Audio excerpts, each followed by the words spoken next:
Just that. There we go. Hey, what's going on, everybody? How's your day going? I'm experimenting with new camera angles here. I'm experimenting with some new stuff. I might be doing some different things with the setup here pretty soon. So I'm experimenting with some stuff. So for right now, we'll go right there. I'm gonna adjust that volume a smidge.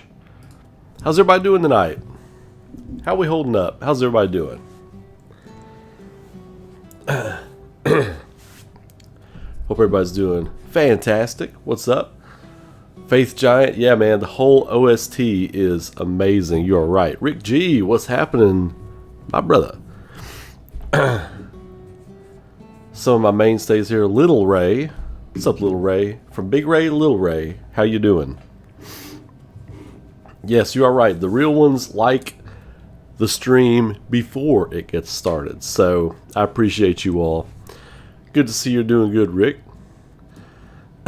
It's been an interesting day around here for sure. I won't get into all that kind of stuff, but just life in general, not like gaming stuff, but you know, just life in general. It's been an interesting day.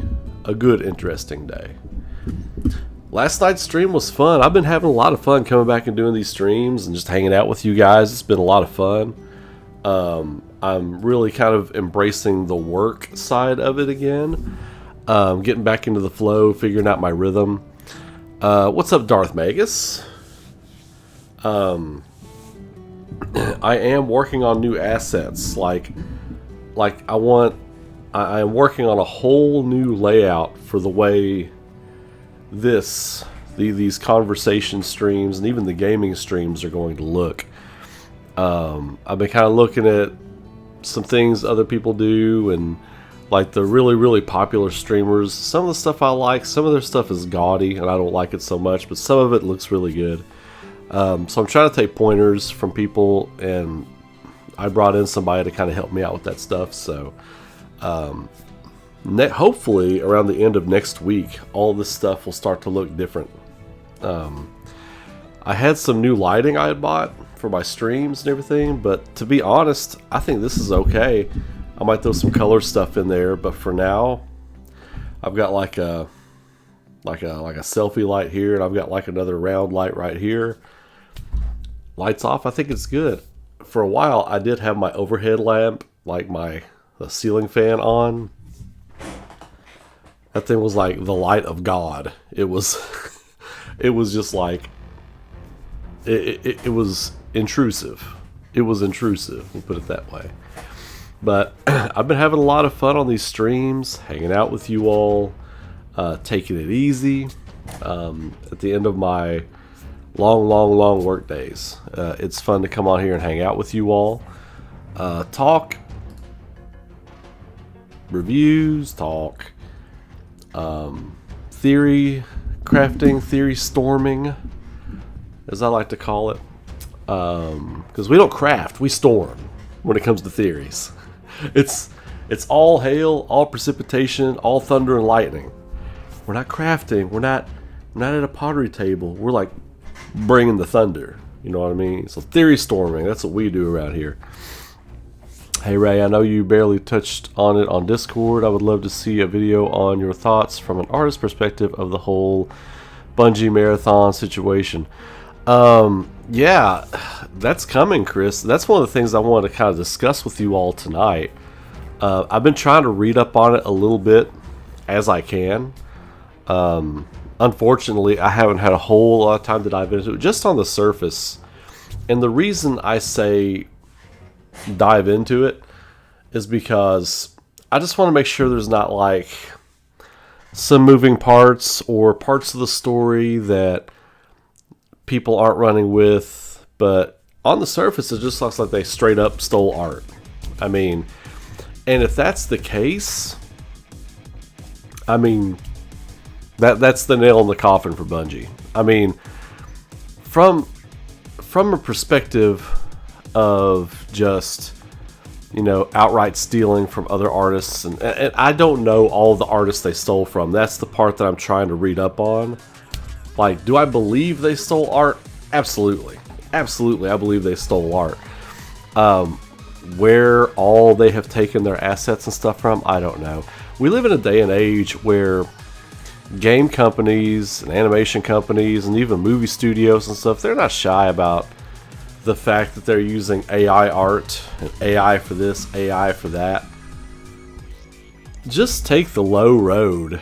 Just take the low road, and if you're going to steal somebody's work outright, at least do some AI stuff or something instead. Don't just steal from someone and not compensate them.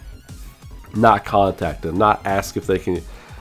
And again, like I said, I don't know much about the situation, but just on the surface, it seems like that's the case. Like they just straight up stole the stuff.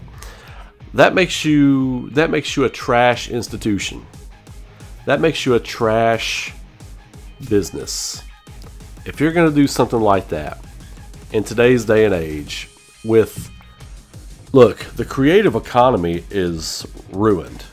Like that's why I got out of doing art commissions. I got out of try to do prints of other works. Like, you know, I had a bunch of Final Fantasy prints. I had a bunch of like anime art prints, tons of Dragon Ball stuff. I got commissions. I got big commissions from, like, you know, voice actors and all this other kind of stuff to do things for their tables. And that was years ago, though.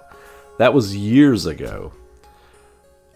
I saw this coming, just like from a marketing standpoint. Once big companies and stuff got their hands on AI production and stuff like that, and companies were also figuring out ways to steal other people's art and not have it be conspicuous, the writing was on the wall.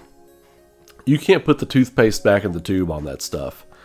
And artists as a whole aren't good at unionizing and like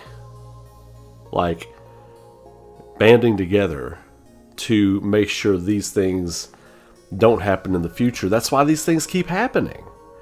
Musicians can't organize. Artists can't organize. Animators, stuff like that. The actors have SAG, but it's a rickety old ship at best, you know? Companies are finding ways around all these loopholes when it comes to stealing art from people and using it. The only thing that's keeping them from running roughshod over everyone, every artist, every creator, everything, is social media. People on social media checking these people when they see this stuff happening. It's bullshit. And I'm starting to work into a tizzy here. So I appreciate you bringing it up, Chris. I've been meaning to talk on it, and I want to be more informed on it. As far as like who the people that have been victimized in this are, who the people who have been stolen from are. I want to know more about them, and what they've got going on. I just feel for independent artists these days. That's why, 5 years ago I started making a concerted effort to make my own thing and try to put my own flag in the ground. You know what I mean? Because I someday in the next couple of years, I want to be in a position where I am paying artists, I am paying animators, a lot of them, to do work on the stuff that we're producing. Right now, it's a couple of people. And, if someone, and there are tons of people out there like me trying to do their thing, just trying to do their thing and trying to do it the right way. And that's what pisses me off about this whole thing. I really get pissed about this stuff because I spent 5 years trying to make a 20 to 25 minute episode for ARAURA. 5 years paying voice actors, paying people to do the jobs, doing things the right way, not stealing things, making sure I'm not stepping on toes. And that's why it took so long, because you do it the right way. Then you got companies that come out here, $1 million, $100 million, $1 billion companies that come out here and they're just like, fuck it, we're gonna steal our shit and put it out as a game. That pisses me off, and it should piss everybody off. It should, and I'm glad their feet are being held to the fire on this shit, because it's got to stop. It's got to stop. So, and yeah, I don't want to get mad, but yeah, people being wronged like that and stuff just being outright stolen by rich people stealing from poor people. That's what this comes down to again. Rich suits stealing from poor artists, broke artists who are just trying to make their way. That's my whole thing on the Bungie situation. That and Bungie, they're relevant now anyway. They've had 2 feet in the grave for a while. This is going to cover the dirt. This is going to cover the dirt on. They're shoveling the dirt back into the hole. The grave is buried. So this will be the final thing written on that company's headstone. And for what?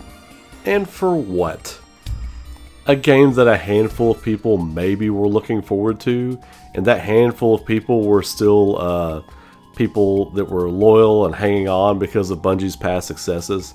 Nobody's looking at anything Bungie makes these days and says, I can't wait for that. I've never been a Bungie fan. I never played their past games. I wasn't around in the heyday of their Xbox titles. But I'm coming on board for this new thing they got coming. No one is saying that. Nobody is saying that.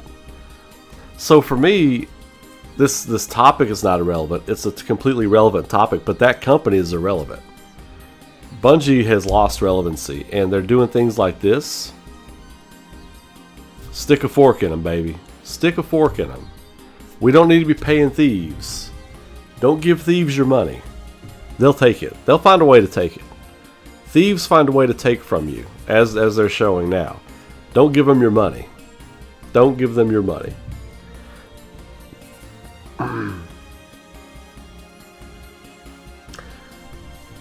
Faith Giant, yeah, I totally get that. Like, I really feel like we are in the process now of just waiting for Final Fantasy VII Part 3. To be honest, it's the only release coming that I'm kind of thinking about or focused on. When are we going to get more information? When are we going to get this? When are we going to get that? There are other games that are going to be coming out. Like I'm really looking forward to Metal Gear Snake Eater remake. So I take it back. I'm looking forward to the Snake Eater remake for sure. There are other games that are rumored. They're supposed to be coming that, I don't even want to speculate on right now. Those will be great if they drop. And where the hell is the Final Fantasy Tactics remaster? Final Fantasy Tactics is one of the best stories that company ever wrote. It's not a better story than Final Fantasy VII, but it's a more intricate story than Final Fantasy VII. I think overall the themes and the morality plays that they toy around with in Final Fantasy VII and kind of kick around ideas of self-worth, ideas of life itself, ideas of like our place in the universe or our place in the grand scheme of things and all that. Like Final Fantasy VII is the best, but when it comes to like the way the War of the Lions story wove together this beautiful tapestry of like medieval politics with religion and all this other kind of stuff, it was just beautiful. And the espionage in the story, the intrigue, the backstabbing, I mean literally backstabbing, is fantastic. So where is my Final Fantasy Tactics remaster? That's what I want to know. That's what I want to know. Yeah, Part 3 has begun voice acting, and I'm pretty sure they have begun mocap has been going on. Part 3 began voice acting not too long ago. Based on your experience, how far along in development do you think they are in? Well, if voice acting's begun, the scenario's been done for a while and edited and passed along. So you've got your animators, you've got your scenario programmers, you've got all those people that have been working. Voice acting is usually the last part that they bring in. So all the other parts have started. All the other pieces have started. All they're going to do is when they go back for their cleanups for animation and stuff, they'll do the lip sync and everything. I think, I don't know how Square Enix prioritizes the steps of development, but I feel like voice acting has been going on, or voice recording has been going on for about a month to 6 weeks at this point, most likely, which kind of lines up because the beginning of their fiscal year would have been 1st of April, right? So not only does that pertain to game sales and stuff like that, it also pertains to when your budget starts spending money on certain things. So if development's been going on for a while, you might want to wait until your next fiscal quarter to say, okay, this is when we're going to allocate this section of the budget, and it's going to start on this part of the quarter to offset these expenses we have coming, and to let us allocate more income for the things we have coming starting April 1. So that's why I think voice recording probably started then. They said it was recently, first, second week of April, I would guess. That puts us at about a month and a half voice recording. Probably going to have about 10 to 12 weeks of voice recording. You'll have about 2 weeks of pickups after they've gone through and figure out things they want.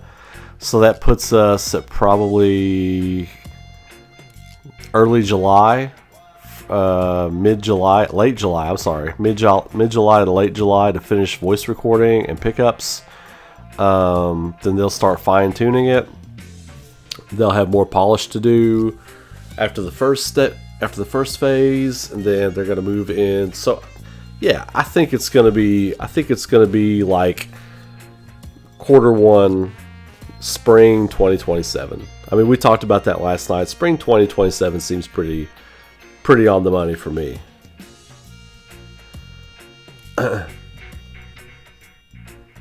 War of the Lions was amazing. Yeah, I remember playing Final Fantasy Tactics when it first dropped on PS1, and man, like, I was hooked on the job system early.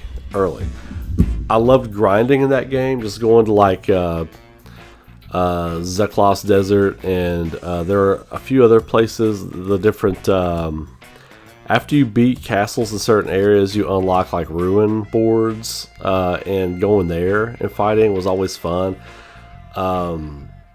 Waiting around for the enemy drops. I mean, the game is just amazing.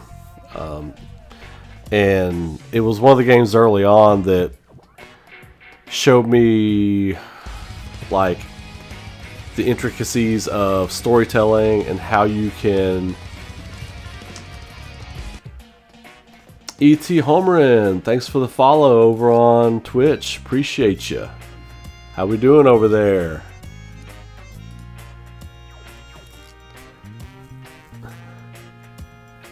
Yeah. So one thing about these streams is I'm really just enjoying, because you all know I'm a boring gaming streamer. Like if I'm playing a game, I'm not performing. I'm into playing the game, and it's hard for me to play the game and talk to you all. I also love talking to you all. about the different stuff, about, you know, the different goings on of rumors and theories and games themselves and news and all that kind of stuff. So this is kind of a perfect hybrid for me to be able to have conversations with you all, then move into streaming some stuff. These conversation streams I've had the past few nights, they get started a little bit late because I don't plan to game afterward. Probably tomorrow night, depending on what time I get off work. I work late tomorrow night and Friday.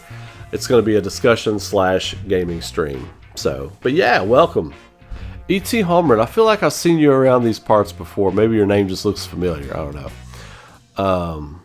But yeah, War of the Lions was amazing. It was. How do you picture the Tactics remake to look like aesthetically? I would just do like a HD 2.5 remaster, HD 2D remaster. You know, maybe make the characters kind of three-dimensional, but maintain that aesthetic. The artwork is beautiful. The artwork in Final Fantasy Tactics is absolutely amazing. So keep that aesthetic, but I would add boards, maybe add a chapter, because the game is short. The battles are long, but the game is short. Like, I think it's 5 chapters. That's it. And by the time you get to the end, you fight Seda Jorah and all that kind of stuff. If you go into the deep dungeon, it adds a lot to the game. But if you don't do the deep dungeon, just do the story, it can be kind of short. I would like for them to add some stuff for your different characters, because Thunder God, I mean, there's so many great side characters. Mustadio, I love Mustadio. Thunder God Cid, Agrias Oaks is one of my favorite Final Fantasy characters ever. But like after the opening or middle of chapter 3, she doesn't get anything, or maybe the start of chapter 3. She doesn't get anything anymore. So I would like for the characters to have more to do, more through stuff. Kingdom Hearts 4 and Switch 2 stuff are the only other things that excite me other than Final Fantasy 7 Part 3 for the most part. That's cool. Yeah, people think I bag on Kingdom Hearts. I don't bag on Kingdom Hearts. I feel like I was tricked into enjoying Kingdom Hearts through 1 and 2. And then they just completely dropped, because I was there for the Final Fantasy characters. I don't care about the Disney stuff. I don't. I can't sit here and pretend that excites me, to play as Donald Goofy as your sidekicks and run through the game. I can't pretend that excites me. I don't enjoy it. I thought some of that stuff was hokey. 1 and 2 I really enjoyed. I completed everything in 1 and 2. And I felt like I never had a Game Boy, I never had handhelds and stuff, so I lost track of Kingdom Hearts, so by the time 3 rolled around, I just had no interest. And plus, when I had heard that they completely dropped everything for the Final Fantasy characters, I was like, oh yeah, man, I'm hard out. I can't do it. I still haven't played Tactics. Man, I need more time. Folks are too dang busy. You're right. The world is geared to make you very, very busy these days. And it's good at it. It's very good at it. Here, hang on. I'm going to try something. I'm going to try something sneaky here. Let's see. Can I do this? Then do this. I mean, not sneaky. I'm just trying to be a little more creative here. So let's see. Can I do... No, I can't do that. One of the things I will be having on my stream from now on will be when I get things fixed up, there'll be a live chat in the discussions, like right over here to the right of the window you're looking at. You'll be able to see the chat live there, so you'll kind of see what I'm looking at. But yeah, Faith Giant, you're right. Tactics is great, and it's one of the GOATs for me. It's just such a great game. I picture Tactics looking like the Ogre Tactics remaster. Yeah, that would be great. I can't picture it now. They won't throw a whole lot of money at it for sure, but hopefully it happens. Square is hinting at Part 3 being released on everything at the same time. Do you picture that would lead to a big delay? Not not if the infrastructure is in place, not if they've been developing it for that. When you get into delays with, people's like, oh, hold up, there's a new system coming out. We want to make sure it works for that. We're going to release everything at the same time. Yeah, that causes delays. But if they're smart and they plan to release it on everything at once, then these companies have had the hardware specs for Switch 2 for a long time. So we'll see if anything comes from that. But yeah, these companies, they'll develop for all that stuff. They'll make sure that their encoding works, their encryptions, all the data and everything works properly for the different systems. That's pretty standard at this point. It just depends on who is funding this and that, and if there's exclusivity. If there's exclusivity, they'll focus on just for that console, and they'll come back and retrofit it later for the other stuff. And there's more that goes into that than I understand myself. But just as a rough kind of look at all of that, I think that's kind of how that goes.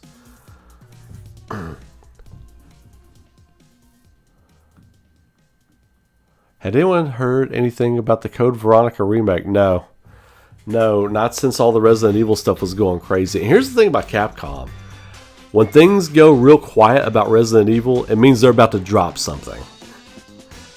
I think Final Fantasy. I think Resident Evil 9 is coming. I think Resident Evil 9 look is coming at Summer Games Fest. That's one of my big Summer Games Fest predictions. That's one of my big predictions that I'm going to be doing. Prediction video. Top 5 things we see at Summer Games Fest. I'm trying to knock that video out next week. I think Resident Evil 9 or the next remake, remake.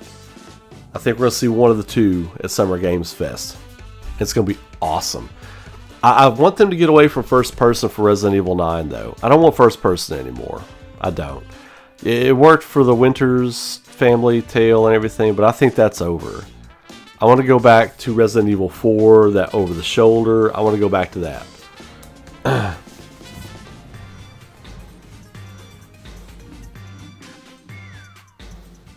Oh. Spike Bros Ultimate subscribe. Thank you for the sub. Appreciate you. Appreciate you, Spike Bros. I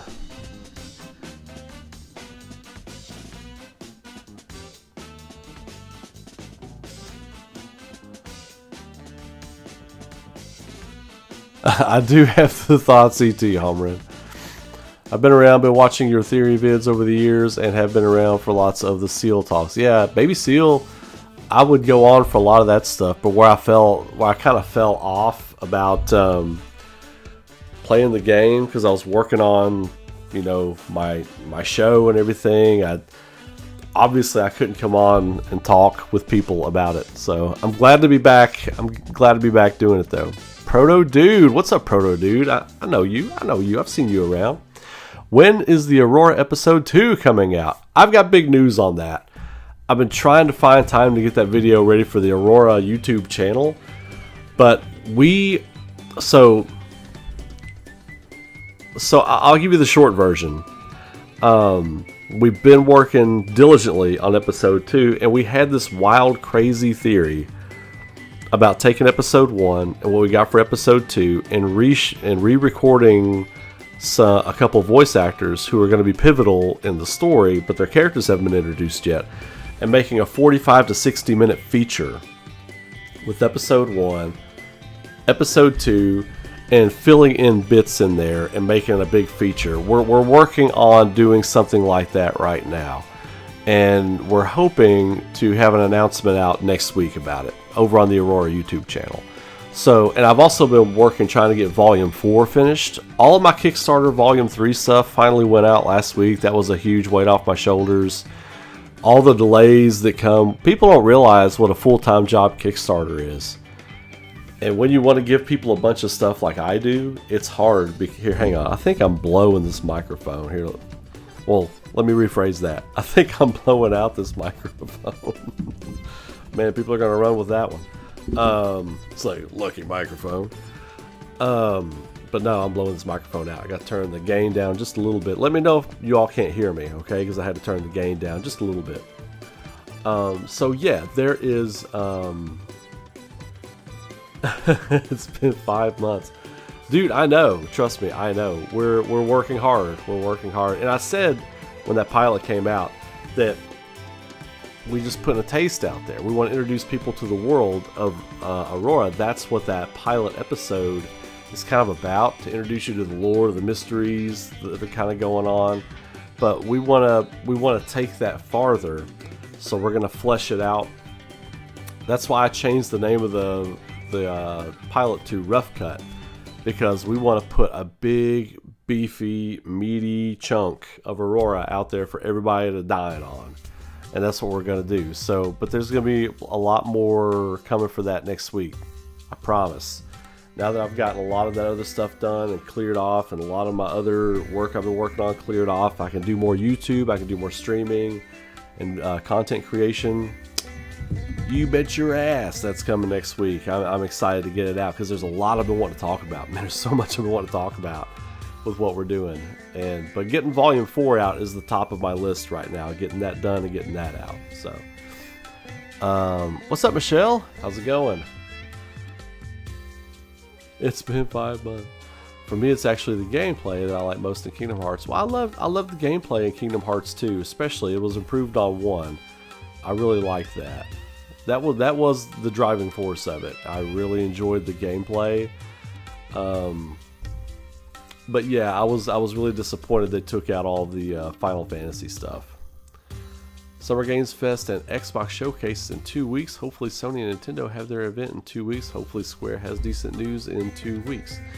Yeah, I think we could see a teaser trailer for FF7 Redemption.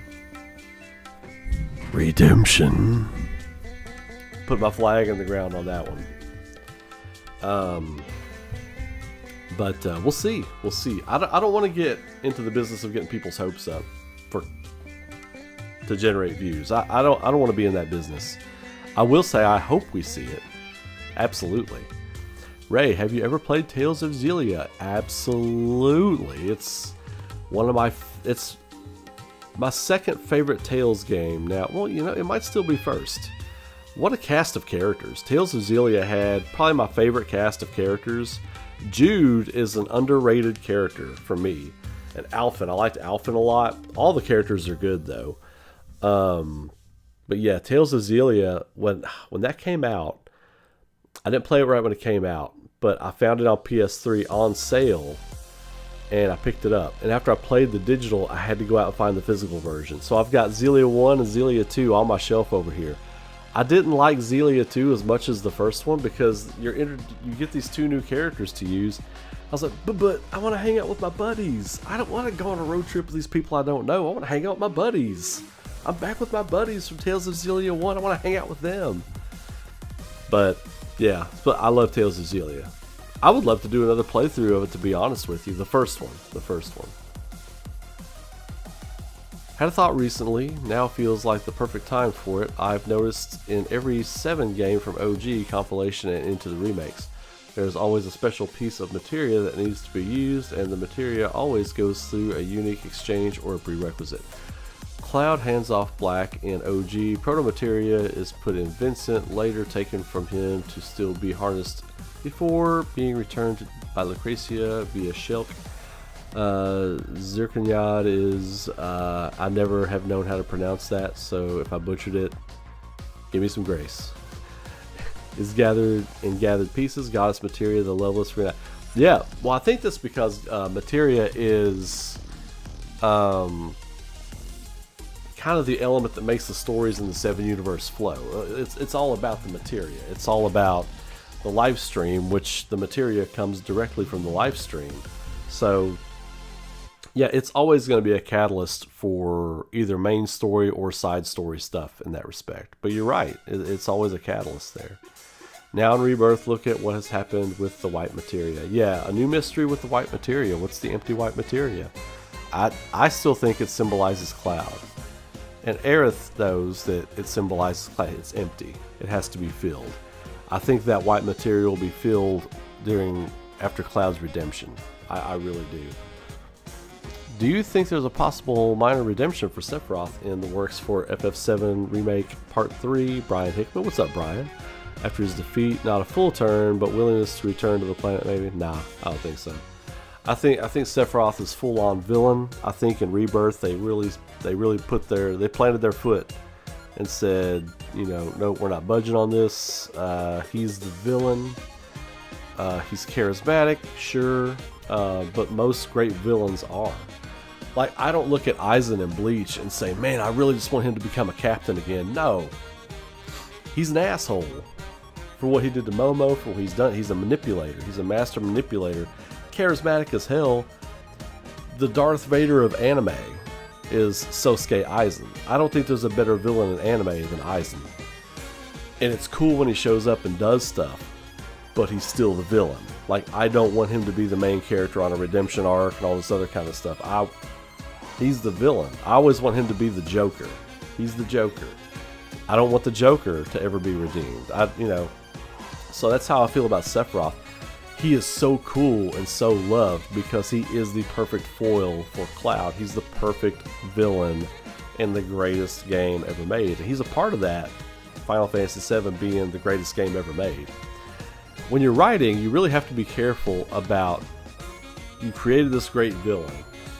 What makes him great? His villainy. His villainy is what makes him great.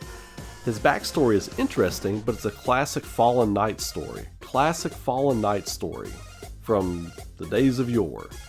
Sephiroth's story is as old as time itself, but they put a fresh coat of paint on it and dropped him in a world that was very interesting.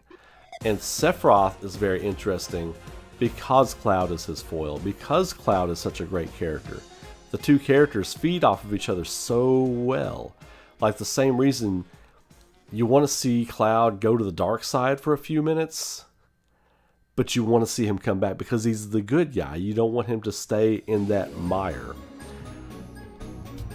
Cloud descending into madness, he doesn't have a victim. Like, he's got victims, like all the Shinra soldiers you've killed and all that kind of stuff. But you've never looked into the eyes of a mother, someone's mother that he's killed in the game. That's the difference. That's the difference. Any other genres I'd like to see come back? Well, I feel like roguelikes are on an uptick. Metroidvanias, indie publishers are really doing great within Metroidvanias. The turn-based RPGs got to come back. I think Clair Obscure's done a great job with what they've done, but it's going to take more than one game to shake the industry up. I want to see a great return of survival horror. Like, real, true survival horror. Sitting in the corner of a room, counting your bullets, knowing there's 5 beasts in the hallway and you've got 3 bullets. Give me that. Give me that. That's what I want. That is what I want. That's what I want.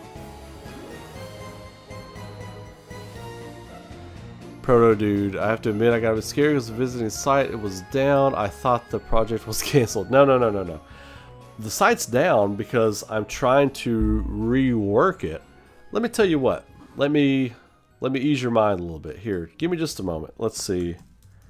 Because I'm basically doing everything myself. That's why everything's taking so long on that project. It's like I was talking about earlier. Why I was getting mad in the earlier part of the conversation about,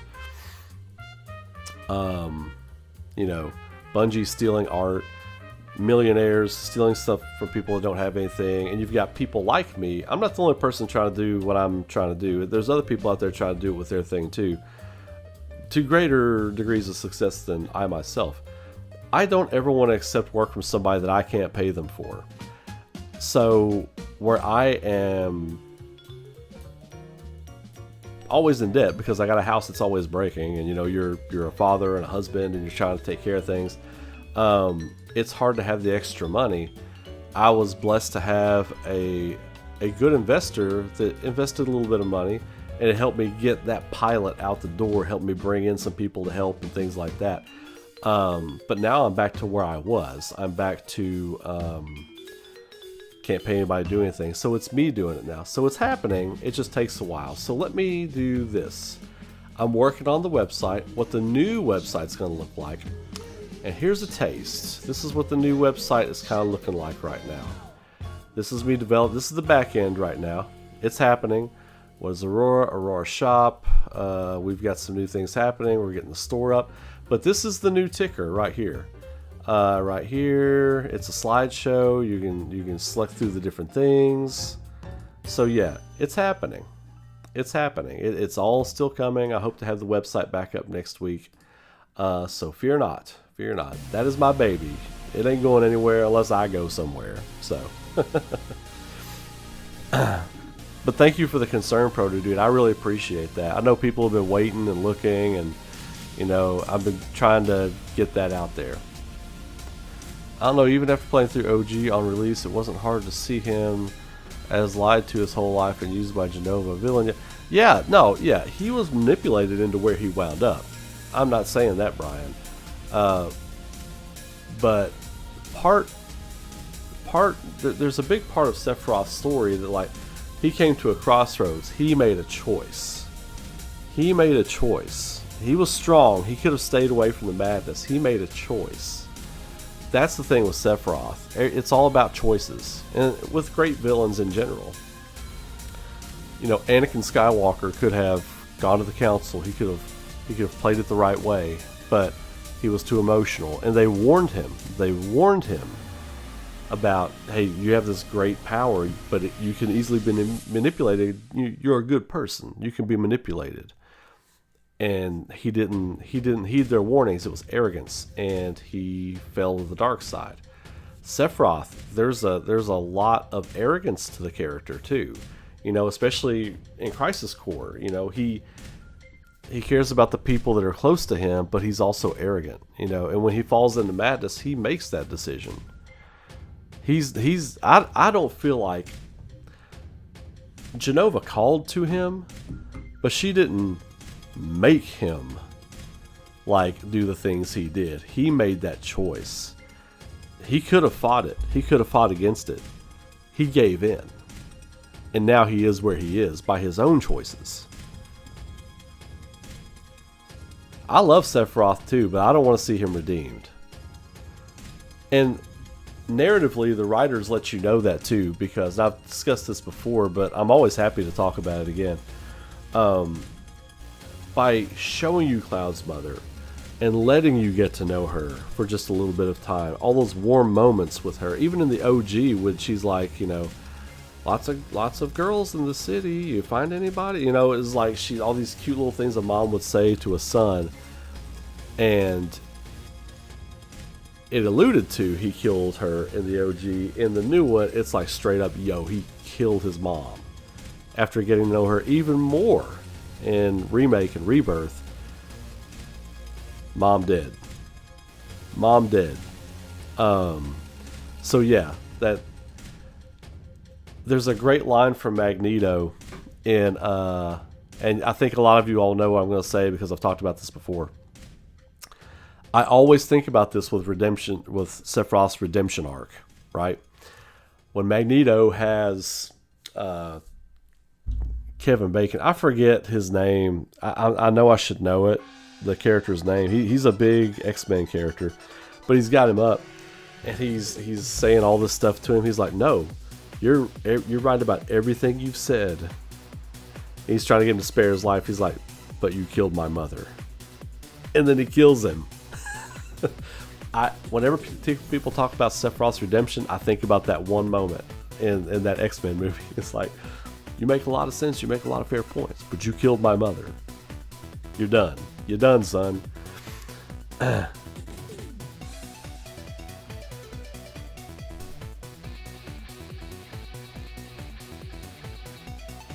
feel like the re-word might be something that we all didn't think of, but we'll say, wow, that makes sense. Yeah, for sure. No Sephiroth redemption. Yeah, but no, Brian, I do want to say that, You're not wrong for wanting to see a Sephiroth redemption arc. I think the people that want to see that, it's warranted. He's a great character. You naturally want to see the characters that you like kind of have their come into the light moment. Like, oh, I was so wrong, even after death. Oh, I was so wrong. I'm so sorry, man. You know, like Lex Luthor in Superman, All-Star Superman. You know, he's getting the death penalty after he kills Superman. He's like, no, I deserve this. That's a powerful moment. That's a powerful moment. I just don't think Sephiroth's going to get there. I think he's so hell-bent on his goals and blinded by his ambitions. And Jenova's influence to an extent, for sure, because it's there. But I always look at Sephiroth as like a proxy for Jenova. Not like a person who is being influenced by Jenova, but he's kind of like her proxy. Like he is Jenova. You know what I mean? That's how I've always viewed Sephiroth. Like it's just waiting to awaken. Like the Antichrist, you know? 7-year-old Billy may not know he's the Antichrist, but when that awakens in him at 15, 16, 17, that's what he is. You know, that's how I view Sephiroth.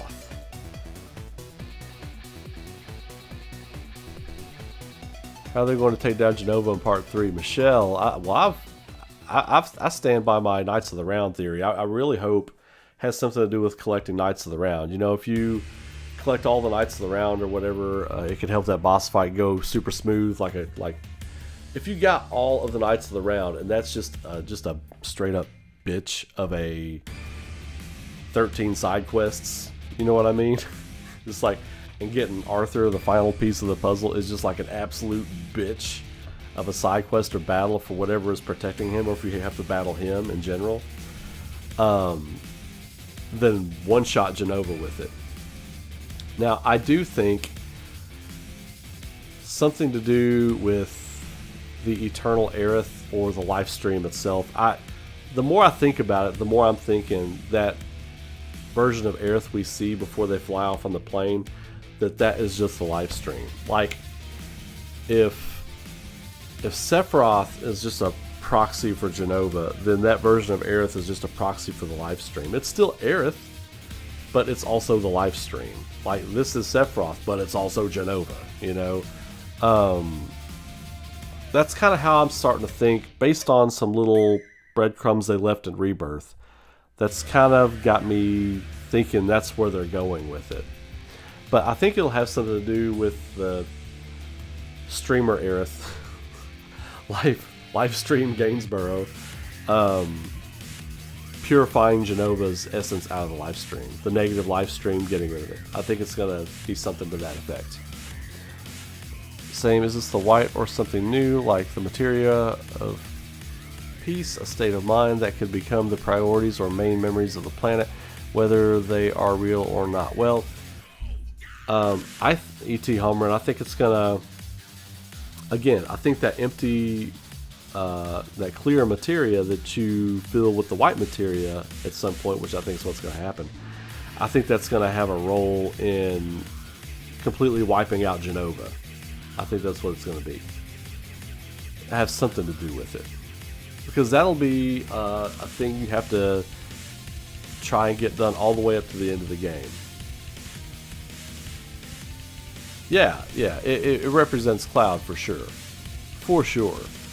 Because when he's holding the empty materia and he's got the black materia, he chooses the black materia and slaps it into the Buster Sword. They make a point to show you that. Like, this is the choice he's making right now.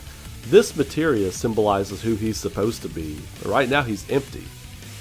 The black materia is the easy way. That's how he's going. I need power. Boom, I'm putting this on my sword. I gotta get this, I gotta get shit done. I can't pay attention to my broken psyche and my body falling apart and no sleep and all this trauma that I just went through. I gotta muscle through it, baby. I gotta muscle through it. I gotta put this black materia in. I want to muscle through it. And we all know how that goes for him. It's symbolic of how real people try to muscle through I did a few years ago. Y'all remember when I wound up in the hospital because I wasn't sleeping? I looked awful. I was on streams looking awful, tired, you know, all the time. I wound up in the hospital. You know, my body was like, enough. I was choosing the black materia and trying to muscle through over, you know, hey, take care of yourself. Your materia is empty. That's what Cloud's going through right now. I lived it. We're getting ready to see that him go through that.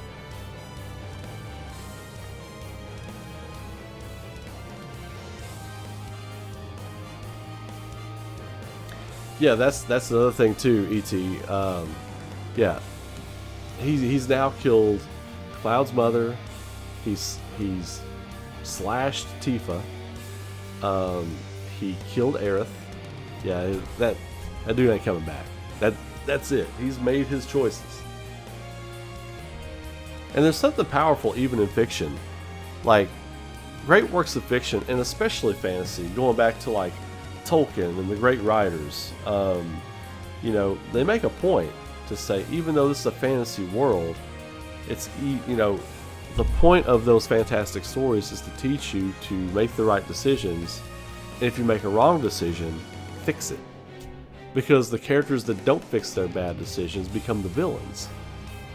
That's how it goes. The people that own up to their bad decisions and try to walk the right path, those are the heroes.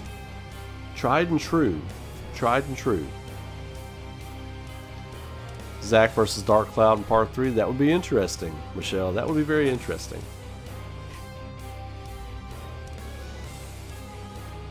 PS2 era platformers are severely underrated, like Sly Cooper. What was another? There's a really great. Maybe it's Sly Cooper I'm thinking of. No, there was a really great platformer on PS. Hang on, let me look. I got.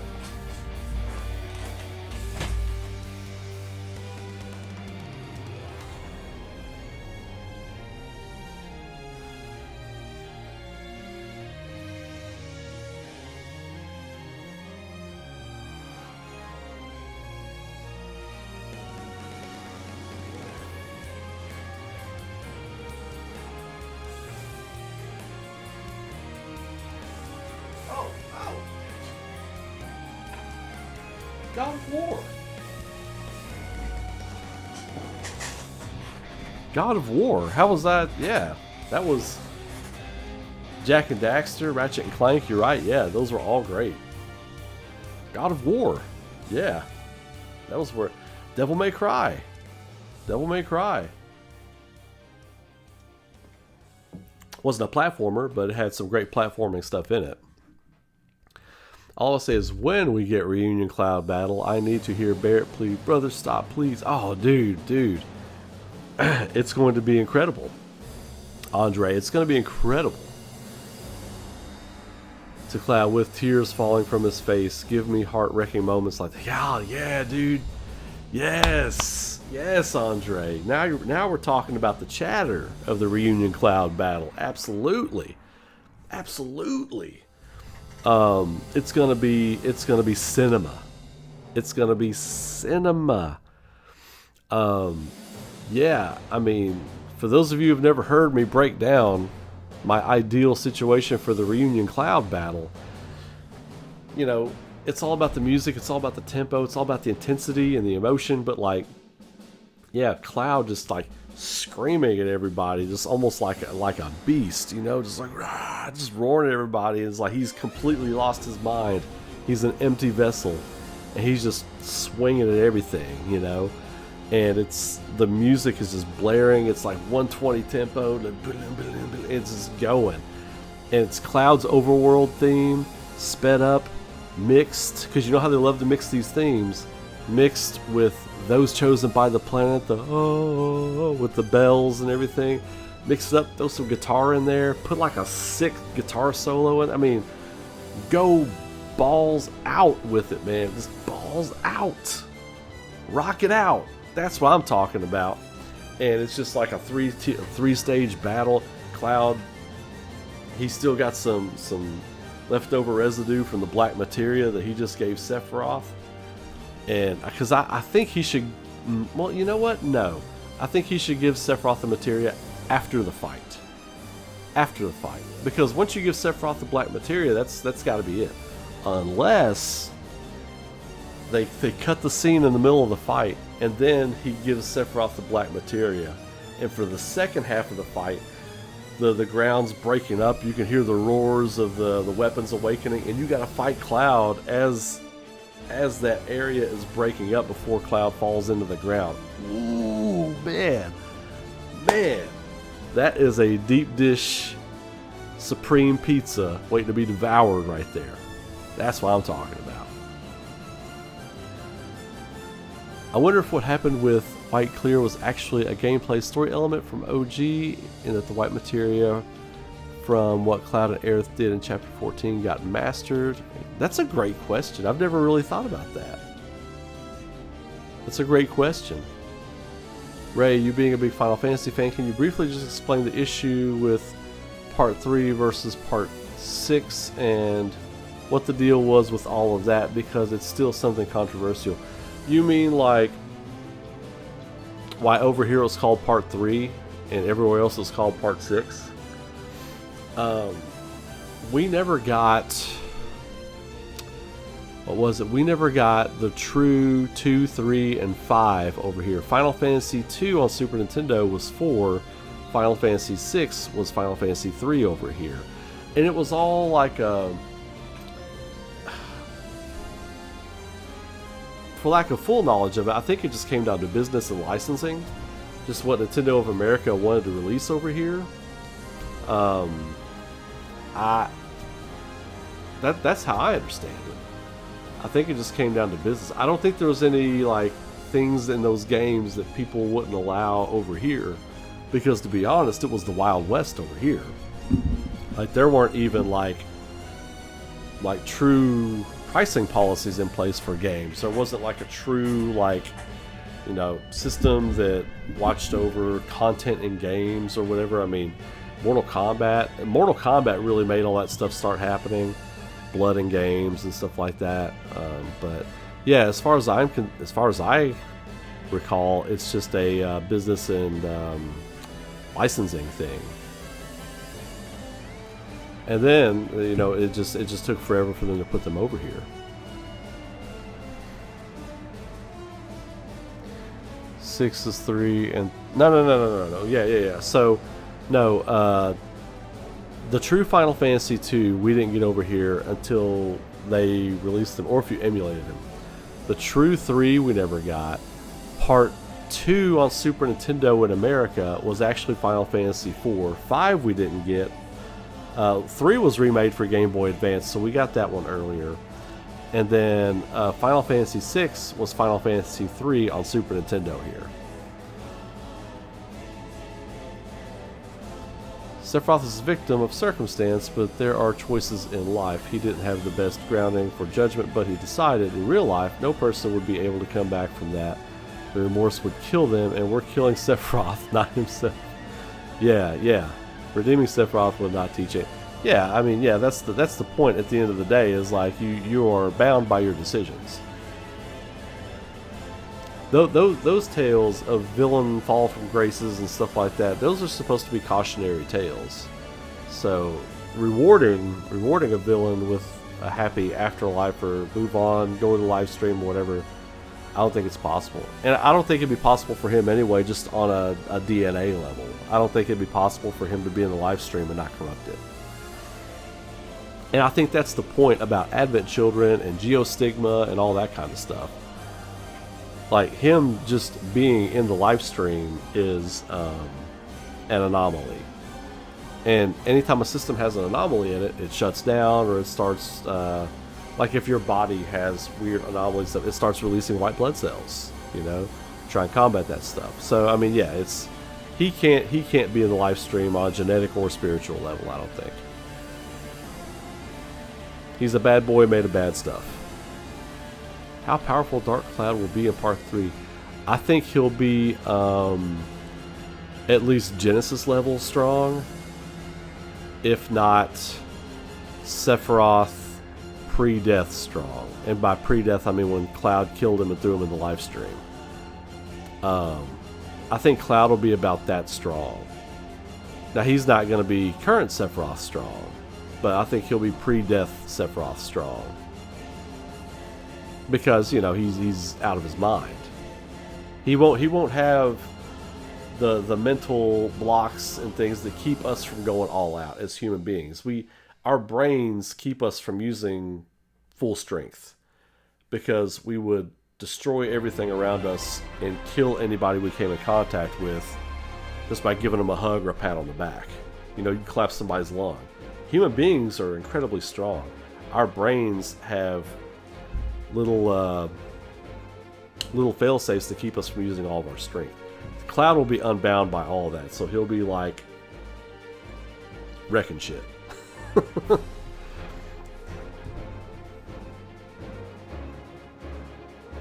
Sebastian Shaw. Oh, it's Sebastian Shaw. That's right. That's who Kevin Bacon played in X-Men. Thank you, Darth Magus. Sebastian Stan is in the Marvel movies. Yeah. Cloud had the opposite of Sephiroth. If you're a single mom of 17 raises you and you turn out like Cloud, you pretty much have a super mom. She was a super mom. She was indeed. Ray, if you ever get a chance, please check out the show American Story. It's supposed next big RPG after X. Oh, okay. I'll check it out. I'll make a note of it. My pen. American Story. I don't know if pure combat power works to remove Genova conclusively. I suppose getting the planet to choose a new prime reality that, yeah. When you start getting into all those kinds of things, you're kind of at the mercy of whatever the writer wakes up deciding that day. Because anytime you're talking about fantasy, a good writer can, and you know, Nojima's an excellent writer. You all know I think that man's a rock star.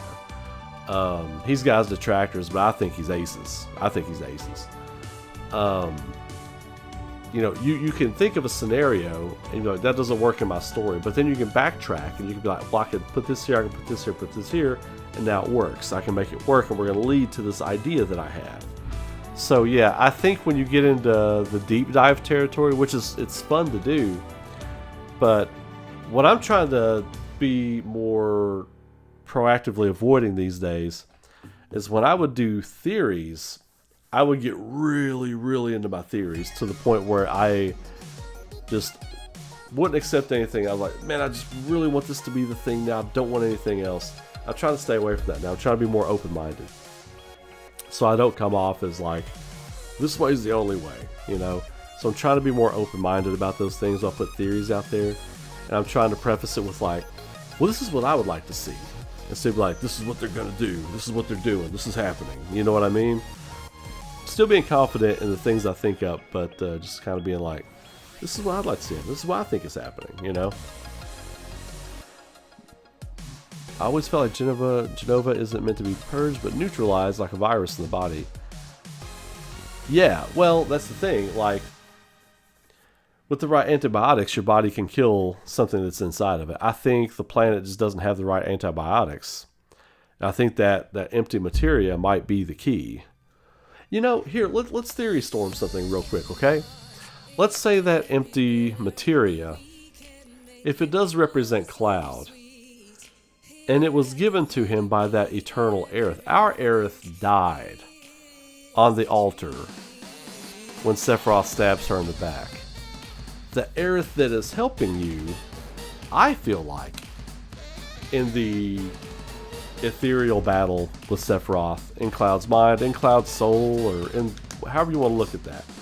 We could debate that till the cows come home, right? But, you know, that Aerith that helps you is that life stream Aerith. That is the Aerith that's in the life stream, or the life stream that's bound with Aerith and come into you as Aerith. However you want to look at that. That's the Aerith that gives you that empty orb, right? If Cloud's job is to fill that empty vessel, pour himself into it. If Cloud is the perfect antithesis for Sephiroth. If Cloud is the dude who Sephiroth's like, absolutely no way, I want no part of that guy, he's got to be gone. I don't think I can beat him, like fully just eradicate him, because I think the planet will help protect him, because the planet knows he can get me. If Sephiroth is a proxy for Genova, and Aerith being a proxy for the planet gives Cloud this orb, this empty orb to fill with his essence, you know, like when we do the whole redemption story arc, or Cloud comes out of that redemption story arc, I think we're going to have that materia filled with whatever it is that makes Cloud Cloud, spiritually speaking. We're not talking giving a DNA or a urine sample or anything like that, put it in the materia orb. That would just be kooky, right? But, you know, spiritually speaking, he comes out of the life stream. This orb is like glowing and filled with light now. What if that's the antidote the planet needs to take care of Genova? Just spitballing. And that would give the party at the start of Act 3 of the game a reason to go to Bugenhagen, go back to the Forgotten Capital, find where Aerith fell, and they could maybe do something with that materia now that puts it into the planet. Kind of like the white materia did when calling Holy. Maybe this is a catalyst to make Holy work properly this time. Something to think about. Just had that idea. Reading, who was it here? Yeah, reading E.T. Halmarin's thoughts here made me think about that. That's a good synergy attack from me and you there, man. Good synergy attack on the theories. Do you think that Red 13 will not help out G in part 3? You know, Michelle, I haven't really thought about it. Haven't really thought about that much yet. I loved what they did with the G, the G. Now I'm calling him G. I call him the G. I'm going to keep calling him the G. I haven't really thought much about the Gi, even though I loved what they did. I've just had my mind fixated on other parts of what they presented to us. Too bad Sony wouldn't remaster God of War series and put them on current console. Yeah, no, you're just printing money with that, right? They'd just be printing money.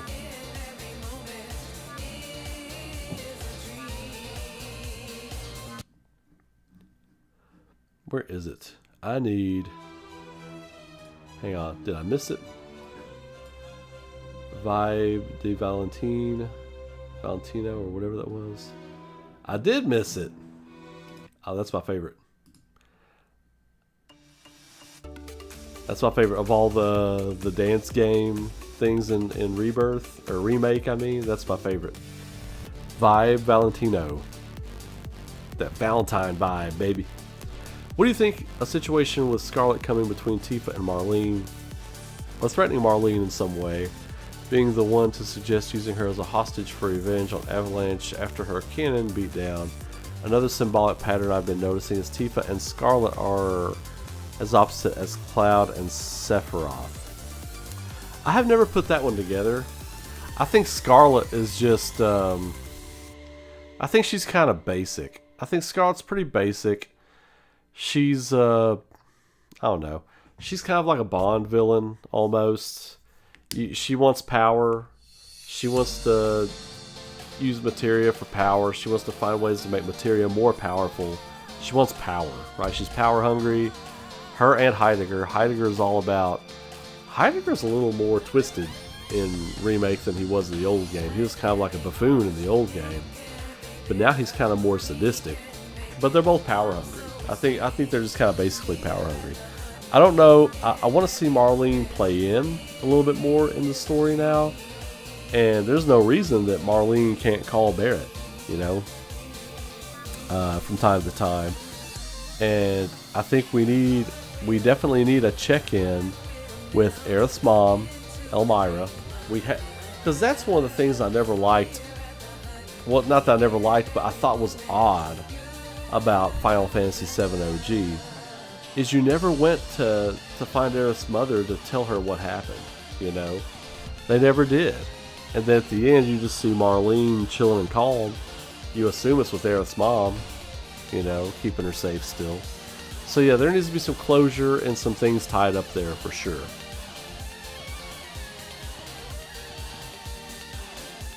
Will Yuffie plead with Dark Cloud to stop hurting them with tears in her eyes? You know, Yuffie? Nah.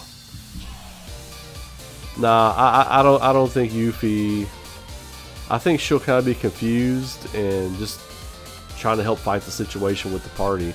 I don't think she is a central character to Cloud's story. I think you keep it focused. She can show concern. I'm not saying she'll be heartless about it, but I don't think she'll be as moved as like Barrett or Tifa will be, or even Red 13 for that matter. Monk and Berserker fights with her body, fights with machines known to be yeah.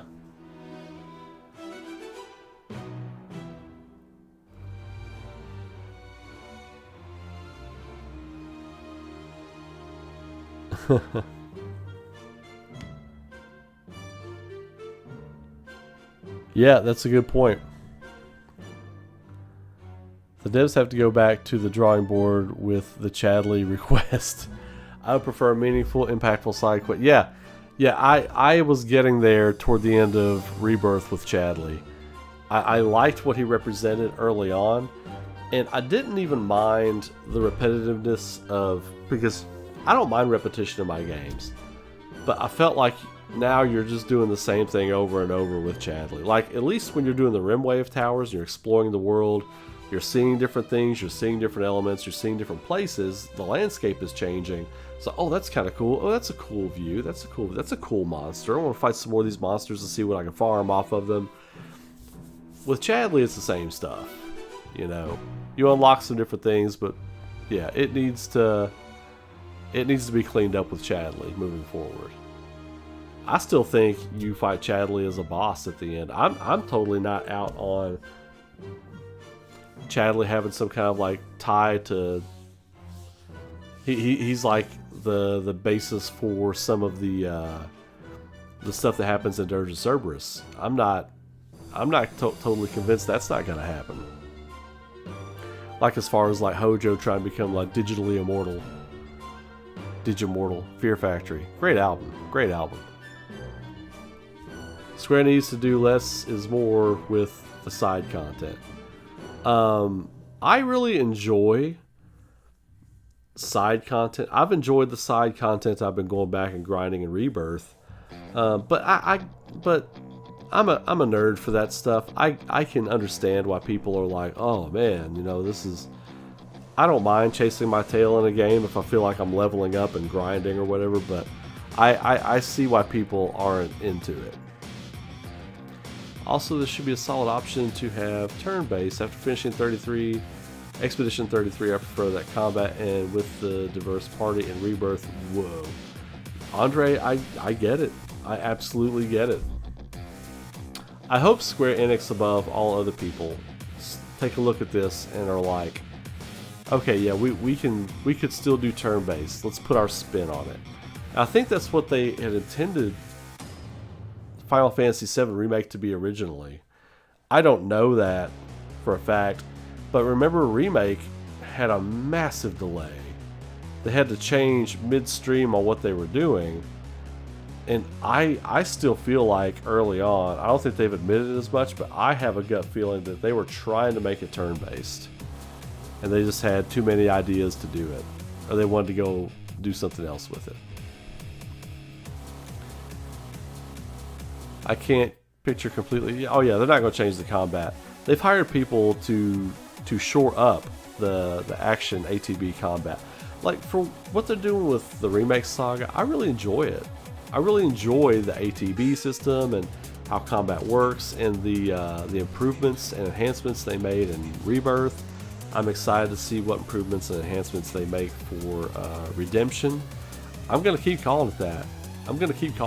Until they come out with the real title. I'm going to call it Final Fantasy VII Redemption.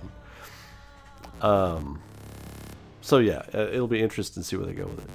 Sean Fuller, what's happening, brother? What up, Ray? What are the chances of part 3 starting with the tiny Bronco crashing into Wutai and Yuffie stealing the materia?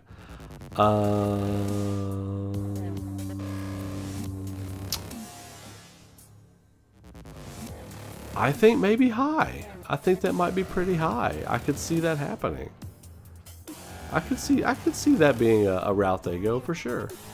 Because of the slap fight and her appearance, Scarlet isn't taken too seriously by many fans, despite her. She's nearly as bad as her. Oh, she's evil. She's evil and power hungry. I'm not saying I don't take her seriously, but I just think her character isn't that complex. That's all I'm saying.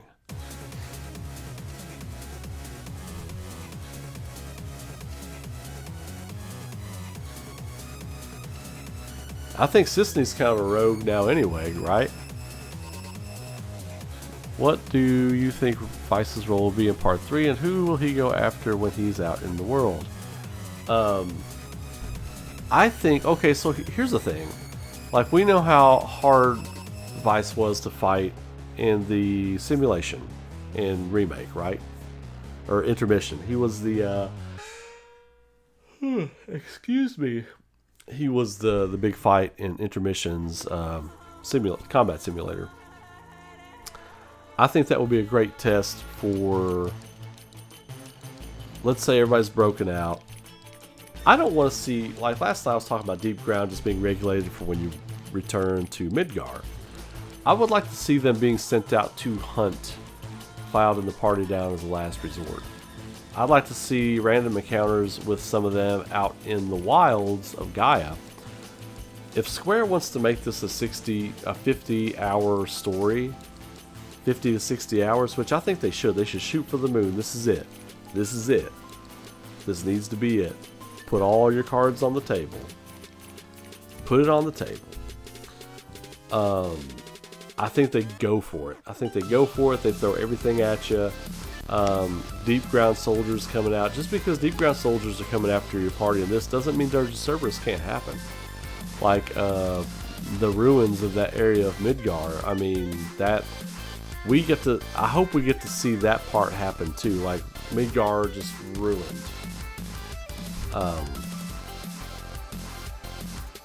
So yeah, that'll be interesting to see what happens there. But I think Vice and Cloud, a showdown between the two of them would show how far Cloud comes after his redemption. How far he's come by beating Vice. Not decidedly, make it a tough fight, but you know what I mean. I've grown to enjoy the surprise of being wrong. What I don't get, I can always imagine for fun. Yeah, exactly.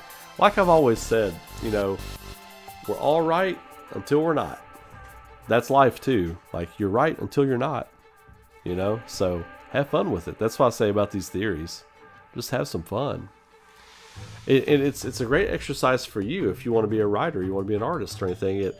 Doing these theories helps you think outside the box. You know, that's what I like. Since I started writing and doing art and trying to do it professionally and doing all this other stuff, that's what thinking outside the box is a job requirement. My guess for that empty materia is that Cloud fills it with his dream for the world, his promised land, so to speak. Yeah. 7 seconds from the... Yeah, that's interesting. That might be a way to go. Will Scarlet die in part 3? Yes. Scarlet and Heidegger, I think, will both die. Fiery, miserable deaths. Along with Hojo. But we know Hojo, his consciousness survives in the Shinra mainframe. Barrett and Elmira need to hook up. Okay. You are equally terrible.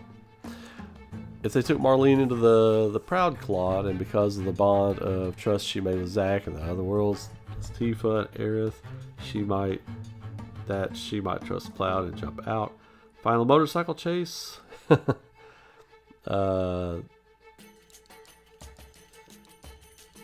Yeah, that's interesting. I think maybe Marlene can still communicate with Zack and Aerith in this game. Maybe that's how you get some Zack and Aerith stuff. It's possible. It's possible. Because if you remember in Advent Children, Marlene was a focus in Advent Children, like her caring for Denzel. And then at the end, you do get to see the ghosts of Aerith and Zack finally saying their goodbyes and going forever to be a part of the live stream now that their job is done. So there, you can make the argument that there has been a tie there for some time.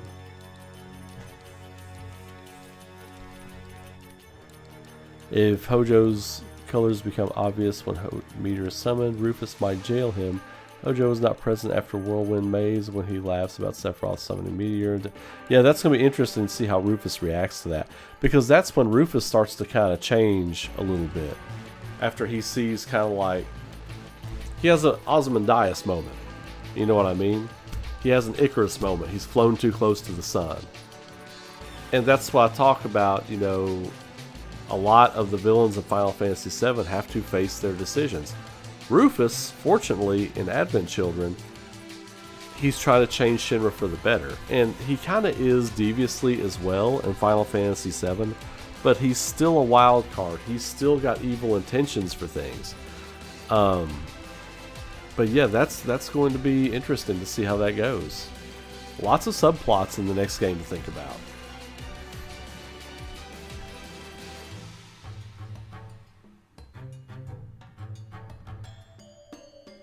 I love that people are talking about turn-based now that Expedition 33 has been so well received. I've said for years, like, turn-based isn't dead, it's just not being worked on. You know, it will always exist. There will always be a game developer who starts as a fan, who says, I want to make a turn-based game because I love them. And now we're getting it with Expedition 33, and it will not be the last. It will not be the last, and it will not be the best. I'll say that too, because people are playing Expedition 33 that are future game developers right now that are already getting ideas. They're already getting ideas. Like, I would do this, I would do that. People with far better brains for development than myself are thinking, I would do this, I would do that. I would do this with the contextual menus. I wouldn't just make it Persona meets Magic. I would do something else with this, you know? It'll be interesting to see what the next 5 years bring. Wanted to ask you what your thoughts are on 3D art and artists that do 3D art. I have a good friend named Eddie Price who does really good 3D art. You should check out some of his work. 3D art's fine. Yeah, 3D art is fine. You're talking about CG, right? Are you talking about CG art? Yeah, it's fine. I don't dislike it, certainly. I love classical painted, inked art and stuff like that. That's why I'm a sucker for it. They're going to throw everything they can at us at their best writing. I think between Katase Nomura and Ojima that they've had something they want to exercise, but they have something they want to tell us. Yeah, for sure. I believe you're right about that.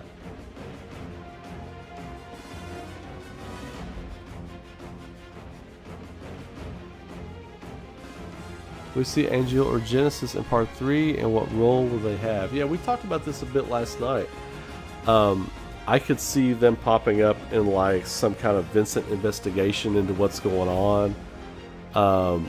You might even see them in flashbacks with Aerith and Lucretia. I could definitely see that. Them as like really young kids, you know? I'm trying to think what the... See, Sephiroth was about 27 when he died. And that was 5 years. And that was 5 years before FF7, so 32. Let's say they're all about the same age.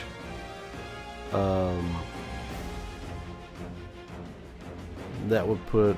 Yeah, I mean, yeah, it's possible. It's possible it could happen. It could happen. If Sony is smart, they remake Legend of Dragoon. Well, you may have discounted them with your opening statement. You may have proved why it's not happening with your opening statement. Zhang and Tifa fight this time to unlock her final limit. Yeah, that was something I was pitching before Rebirth came out. Yeah, I think that's the way you unlock it. her final piece of training is her final limit break chain.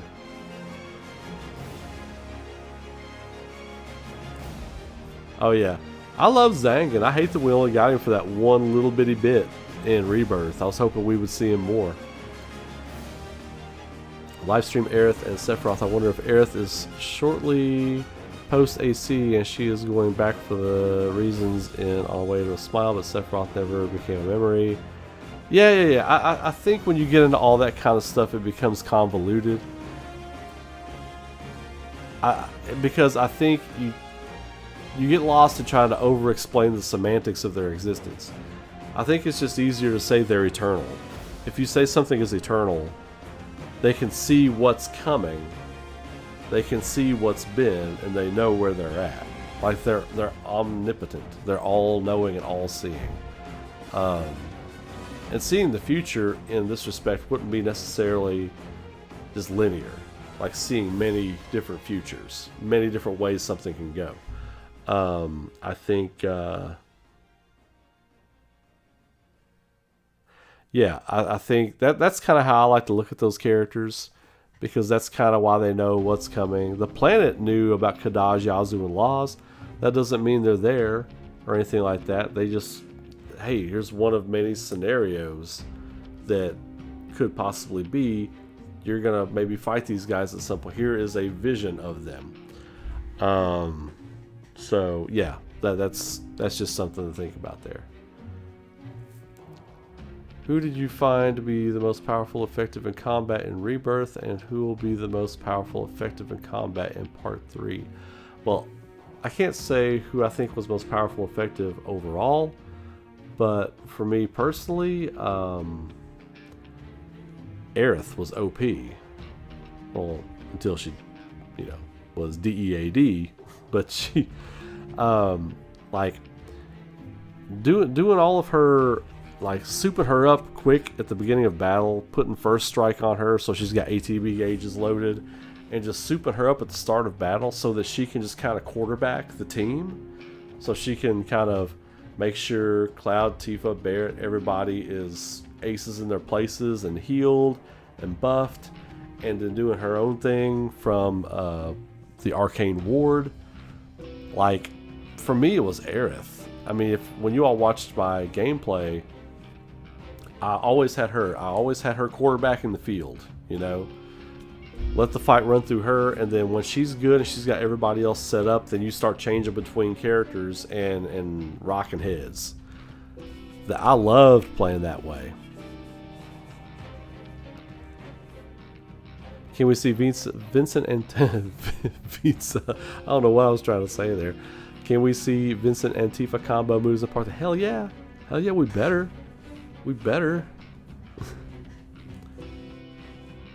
According to First Soldier, Sephiroth is roughly 14 to 15 years old in 1992, which is where that story starts. Yeah. Okay. So yeah, the time lines up. I mean, the time frame lines up for sure. Thanks for that, Blue Silver. In that case, I feel like Sephiroth is eternal, but Aerith is not. But that nuclear material will be. Yeah, so saying eternal Aerith, like I said, I think it's the live stream coming to Cloud as Aerith. Like, so if you're the live stream and you think of how that live stream works and operates, you could take this file, which is a person, and you can re-upload that file to work. I'm not explaining it well. I'm just coming off the cuff with it. I know how it works in my head, but putting it out there for you to understand is like, for people to understand is, so yeah, like let's say you've got this whole pool of souls here. They don't exist anymore, but you can pull them out and use them if you need to. So like, it's still Aerith,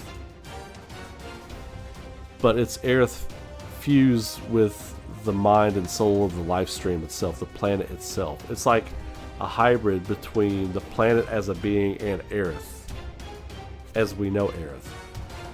That's why she seems different, but she still seems like Aerith.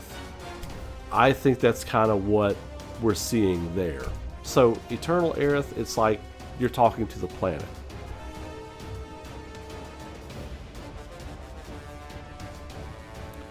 being eternal and a person would be a bad thing. But you see what I'm saying, though.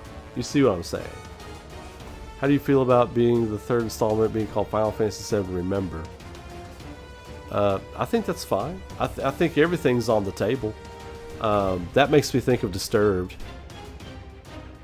And I can't remember. Yeah, it makes me think of Disturbed. That's not a bad thing. That's not a bad thing.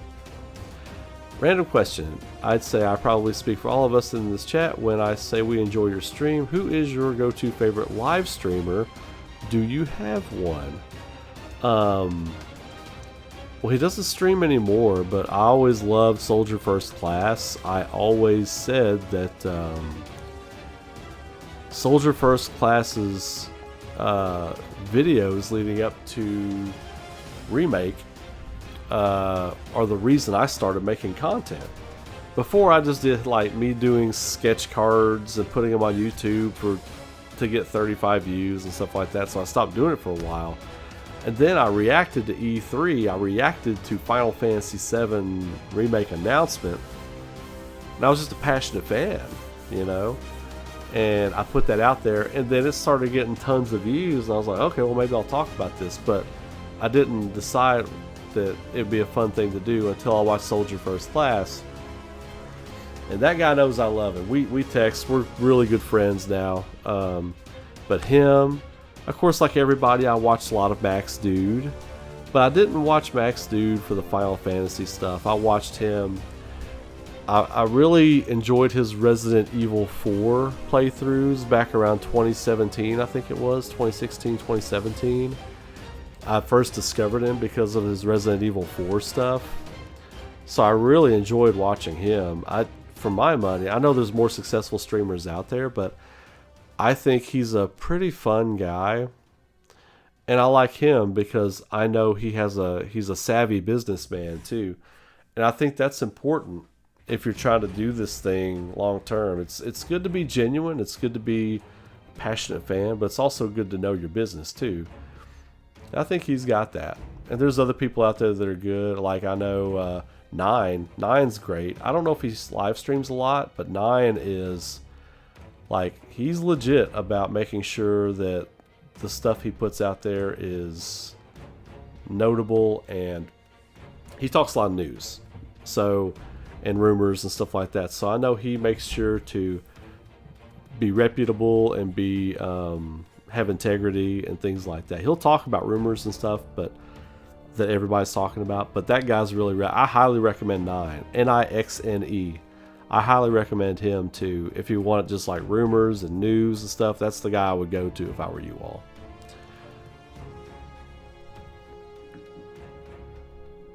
And I appreciate that. Thank you, Faith Giant. I really appreciate that. I enjoy being here with you all.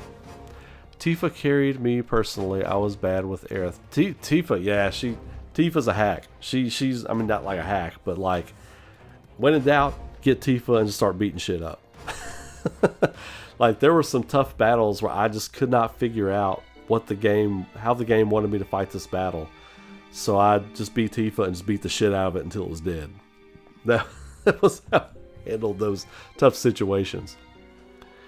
If Sephiroth wants Rufus distracted, the perfect time to out his avalanche funding to his board members as he breaks Cloud in the Whirlwind Maze, smashing trust within the company right when Rufus would want to stop a war.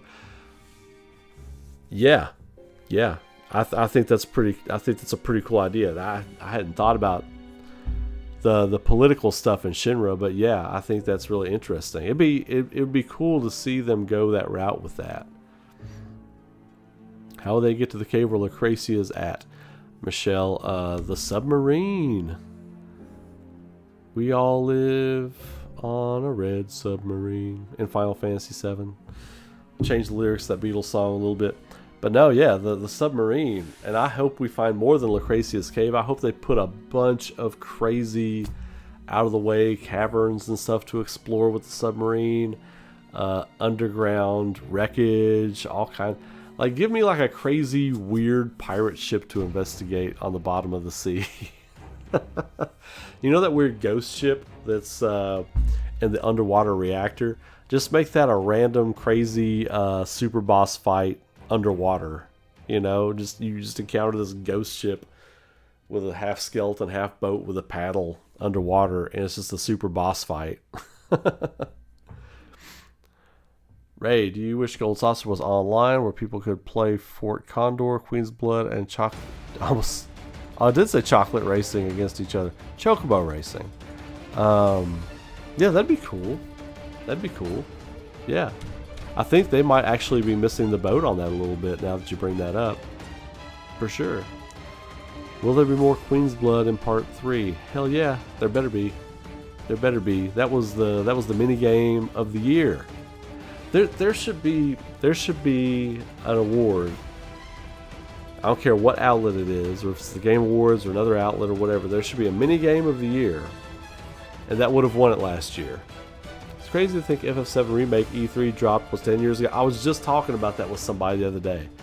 I was like, next month it will be 10 years. My God. Oh my God. How time doth fly. How the time doth fly. Yeah, 10 years. A decade. A decade. Decade. Using a water analogy, I feel like Sephiroth set the live stream to boil at the end of Remake, and these worlds start bubbling under the surface to froth. The froth that sprays into the air comes upon Aerith's death at the end of Rebirth. Sorry, that shifted while I was reading it. When to protect Cloud a little longer until Tifa sorts him out. She lets yeah. Black materia might now be the Buster Sword. Yeah, could be, But I think the black materia on this Buster Sword, cool as it looked, I think it's just a buff for now. I know a lot of people are wanting him to get that Advent Children version of his sword. I don't know if that's going to happen, but what if Genova 3 Deathseeker drops a clear empty black materia and Cloud hands off the Buster Sword? That'd be wild. That would be wild. I wish Game Awards would have more specific categories like best combat characters, etc. Yeah, it's kind of weird that they don't. You know, sometimes, and you know something I wish they would fix about the Game Awards? It feels like, didn't they give away like best soundtrack in the pre-show one year? Like best OST was awarded in the pre-show. I don't think it was last year. I think it was maybe the year before. It was awarded in the pre-show. Like, what are you doing? That's like one of the major awards. I think sometimes the show needs a little more streamlining. But again, I don't look at the Game Awards as the end-all be-all. I never have. I never will. I think it's a showcase for the industry. I think it's for them to have their Oscar night, you know. But do I think it's the end-all be-all? No. I think Jeff Keighley's a good ambassador for gaming. But to put all your eggs in one basket with opinions, I think is dangerous. Your opinion is what matters. My opinion doesn't matter. It matters to me. And you can use it as a compass. But at the end of the day, your opinion is all that matters. And we all speak with our dollars. So, you know, yeah, I don't know where I'm going with that, but at the end of the day, whatever your goatee, whatever your whatever is, best character, that's what it is. That's all that matters. The year Last of Us won all that stuff, I was like, wholeheartedly disagree. It's an okay game. The Last of Us 2 was just okay. It was just okay. Like, Remake should have won Game of the Year that year. And the fact that John Bentley wasn't even nominated for Best Vocal Performance tells me it's all a sham anyway. If you're going on sheer talent, sheer performance, sheer whatever the actor brought to that, not just that character, but that production, to not throw John Bentley in there just tells me that your award show is not all it's cracked up to be. I'm just going to leave it at that. I could do a whole stream just talking about that. I've been on that soapbox for 5 years now. I think I'm going to retire it, but you all know where I stand on that. What would have been your reaction back in 2015 if you were told the game would take 13 years to complete? I would have cried due to depression. I would have said, then why are you talking about it right now? But I would have needed a little more information, Chris. I would have said, okay, so we're getting one massive game in 13 years. And then they say, no. We're not Bethesda. We're giving you 3 games over 13 years. I would have been like, oh, okay. But I would have assumed that game 1 would have been coming in 2019 because the development cycle for these games is anywhere from just under 4 years to about 5 years. So I understand. Knowing you're going to get something 5 years before you get it is rough. But if something's being developed you don't know about, and they tell you a year before this thing you really want is coming out, that it's coming out next year, we've been working on it for 4 years, that's an easier pill to swallow. But those two things are the same thing, logistically. It's just how we perceive them.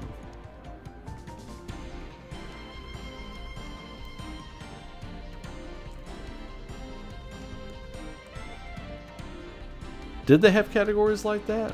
I don't remember really enough about it. I'll tell you what, when the Game Awards first aired, I think it was live streaming, just like, kind of like it does now, but it was YouTube. I sat and watched it on Twitter on my couch while my wife was watching Netflix. I think the first one was like an hour and a half or something like that. That was about an hour and a half, I think it was. I sat there on my couch and watched it on Twitch. No, it wasn't Twitch. It was on Twitter.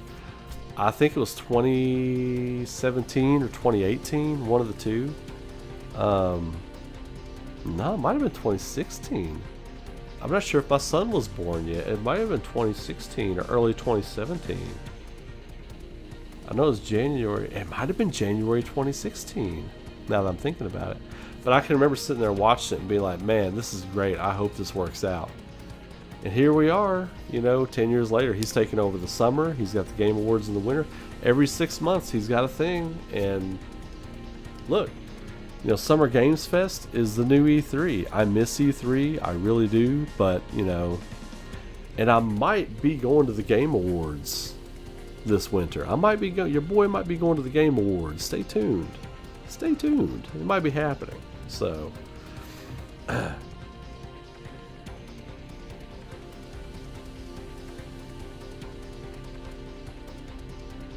I'm not sure about the pre-show, but the last few years they sidelined the award with the winner not going on stage. Yeah, I know, and that's a crime. That's a crime. That's a major award, and they should get their moment on stage for it. Fuck the Muppets. Get the Muppets out of here. Put Best Original Score on the stage. What the fuck are we doing?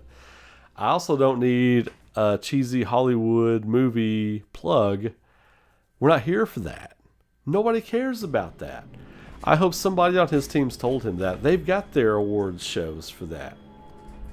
We don't need that. The gaming industry is bigger than... Here's the other thing people don't want to talk about, okay? I'm going to have another soapbox moment. I'm going to pause my chat so I can reread them here in a few minutes. Here's another thing people don't want to talk about, don't want to face reality on. The gaming industry is bigger than television, movies, all that stuff. All of that stuff. You don't need the Hollywood plug. The Oscars need a gaming plug. Like, the viewership for all that stuff is plummeting. If anything, the Golden Globes, the Oscars, they need some game devs to go up on stage as a celebrity cameo. It's like, hey, here's some clips from Expedition 33. Here's 2 of the people from that to present best male performance. here's Yoshinori Kitase and his translator to present best motion picture. It should be the other way around, but it's not. And the Game Awards still are trapped in this 2010 mindset that you gotta have like big movie stars on your stage to make it legitimate. No, the industry is the star now. Your Hideo Kojimas, your Tetsuya Nomura's, your insert anyone here, Sucker Punch, Naughty Dog, all these other developers and stuff, they're the stars now. You don't need this pomp, all this pomp and pageantry, and you don't need that. It's not what your audience wants. And I hope they figure that out this year and save themselves some money. Although I'm not really sure how much those celebrity cameos cost anymore. Probably not as much as they used to, but yeah, you don't need the cast from the latest Marvel movie at the Game Awards. Don't need it. Don't need it. You need you need who was the actor from Ghost of Tsushima? You need him at D23 introducing the new Marvel movie. I mean, that you all see my point. So I hope they get away from that with the Game Awards. I don't need to see any more cringy celebrity cameos. I don't need to see any more like weird cut-ins. I get it. Jeff Keighley loves the Muppets. I understand. I don't know if we need another statement with them this year if you're not going to put Best Original Score on the stage to accept their award. I don't know if you need to take away from that major award for that segment. I don't think you need that. Just saying, putting that out there. Just putting that out there. So, but I think a lot of people probably agree with that.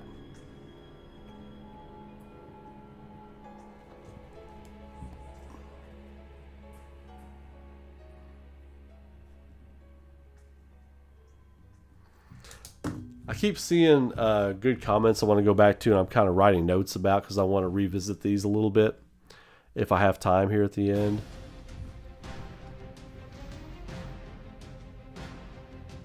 Yeah, Rebirth, there was no way Rebirth couldn't win OST. There was no way. And look, I think Claire Obscure Expedition 33 is going to clean up this year. John Bentley doing Barrett during the dying scene was some of the best voice acting ever. Yes, it was. Yes, it was. I had the pleasure to finally meet John face to face at Otakon last year in Washington, D.C. I was there for that event. They were doing the big Final Fantasy VII Rebirth cast panel. Got to meet a lot of cool people. I met all and talked to all the voice actors. Talked to them a little bit.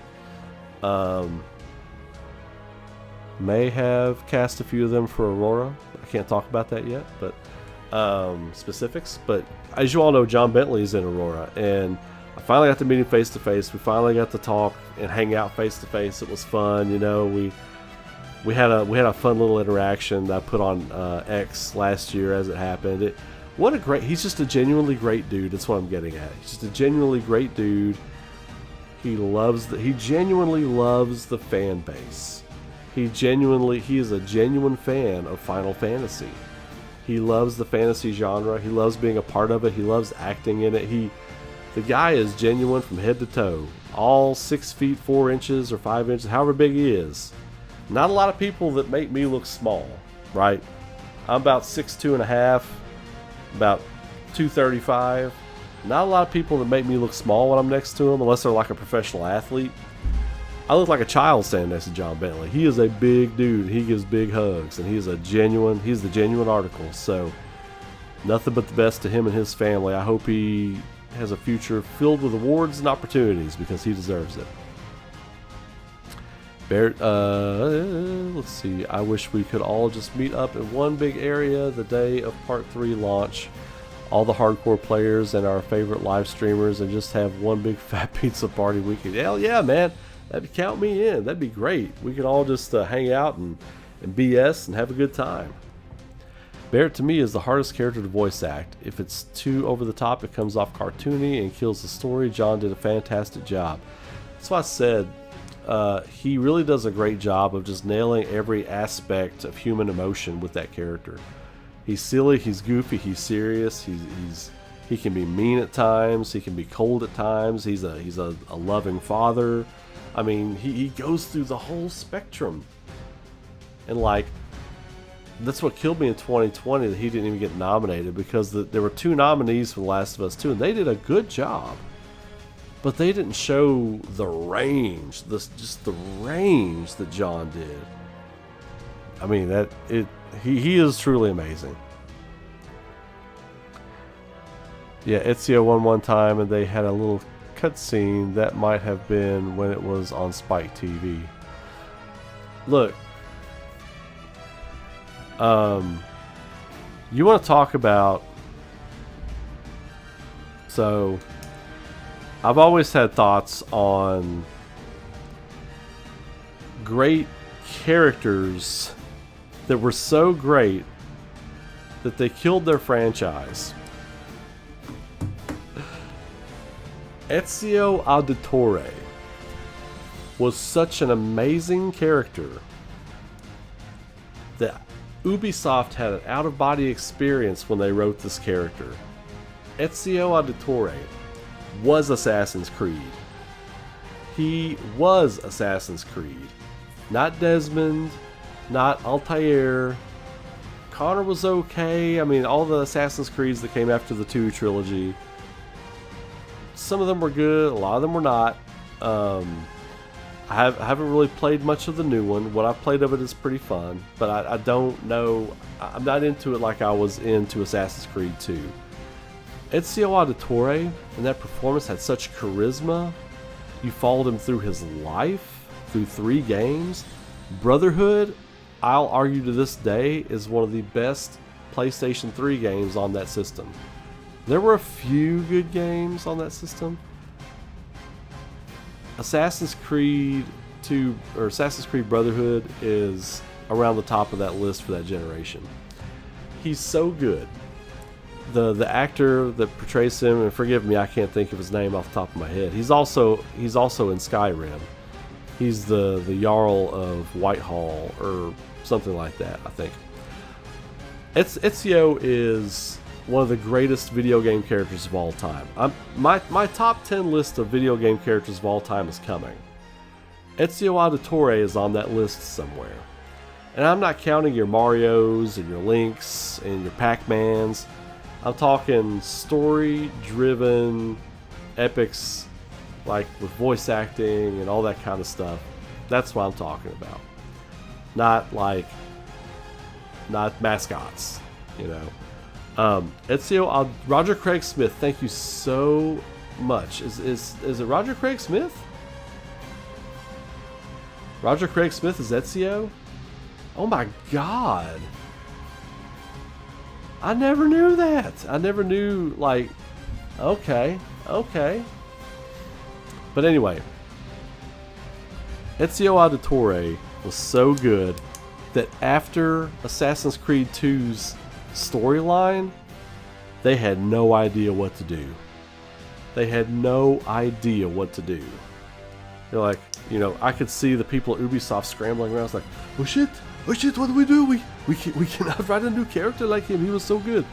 I wonder if someone who left and made Expedition 33 was on the Ubisoft staff that was responsible for writing Ezio. Because I could kind of see it. If I'm being completely honest, I could kind of see it. But yeah, Ezio Auditore, greatest character ever in Assassin's Creed, and also single-handedly destroyed that franchise because he was the pinnacle. That they couldn't write a better character after that. And Assassin's Creed's been spiraling ever since. And again, I have not played the new game. I tried to play Ragnarok, and it was so buggy, and it was so... I just wasn't into it.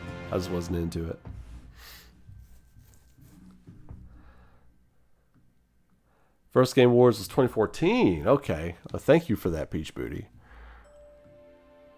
The first YouTube Game Awards, but it used to be on Spike TV in the early mid... So it's been around for a while. Was it always Jeff Keighley? Was it always him? think you're right about Heidegger and Scarlet basically being destructive brutes who are power hungry, but yeah, I think they're there to kind of further bolster the negative aspect of Shinra. You know, they're the other side of that coin that Reeve is on.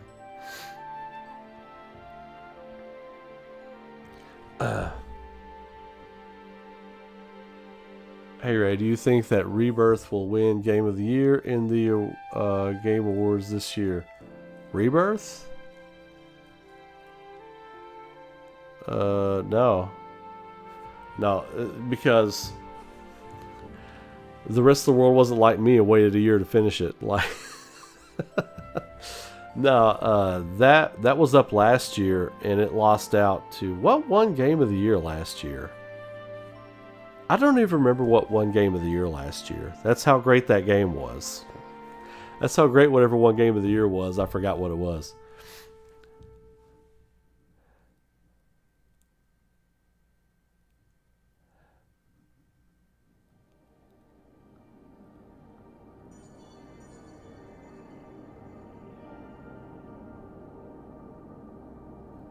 Oh yeah, I agree, E.T. Like with those interviews, they were trying to hide stuff from each other. Absolutely.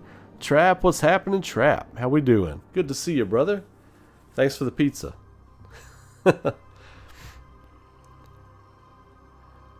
I'm good. I'm good, Beck. How we doing? How you doing? Sonic is Ezio. What?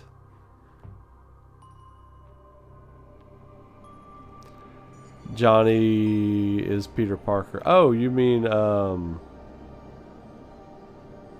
a minute.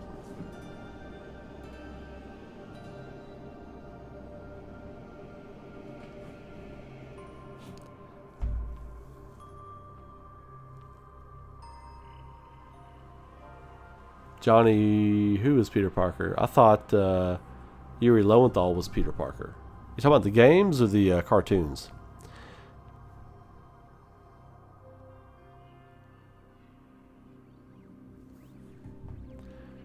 I bet our list would be similar because Ezio is on mine as well. You're probably right. You're probably right. Ezio is on that 10. He's on that 10. Favorite video game characters, Princess Peach. Peach Booty. Is always Jeff's show. Okay, yeah. I know he's been around for ages. I can remember watching G4 in college. And he was on there just breaking in with some news stuff every now and then. God, I miss G4. It'd be impossible to do now with everybody having a YouTube channel and stuff. But man, I miss G4. I miss game trailers. I loved Easy Allies when that first debuted. I miss. I know Easy Allies is still going, but I loved Ben Huber and that original lineup. Man, I miss those guys. I miss them. I really miss them. Like GT Time, that original lineup when they were still on game trailers, that got me through some quiet nights. I would just put their weekly podcast or whatever they would be doing from different shows or whatever. I would just put that on and let that play at night like a playlist.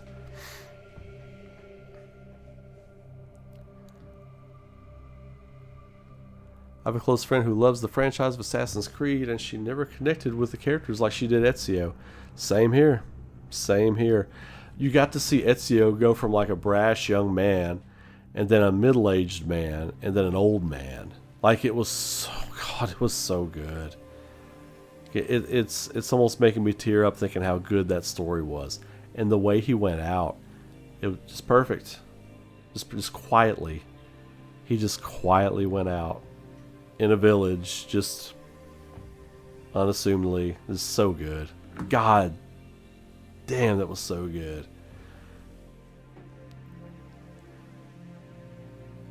The long run of the FF7 sales will be good. Yeah, well, absolutely they will be. Square Enix needs to stop projecting themselves like they're selling, not GTA, like they're selling mainstream titles. Final Fantasy is not mainstream, and this is something I'm going to talk about at some point in its own video.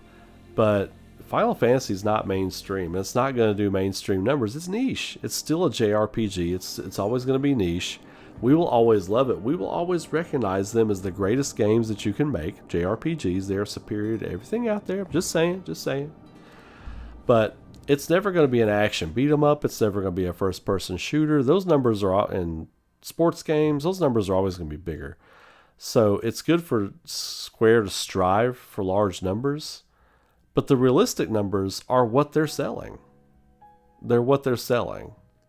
Oh, Astrobot won the 2024 GOTY. That's right. I was thinking, man, I hope it's not that card game. I hope it wasn't that card game. Thank you for the stream. My wife and coworkers aren't gamers and look at me like I have two heads when I try to explain plot and what I love about the stories of FF7, the spaces, and Oasis. Hey, well, thank you for being here, Brian. Appreciate you, brother. And appreciate everybody for being here. It's always fun to come out here and do these talks. These are way more popular when I just do games, but I don't blame you all either. I'm a boring gamer. Like, I cannot talk and play a game at the same time, especially if I'm engrossed in a story, like I have been with Expedition 33. It's hard for me to just take my eyes off of it.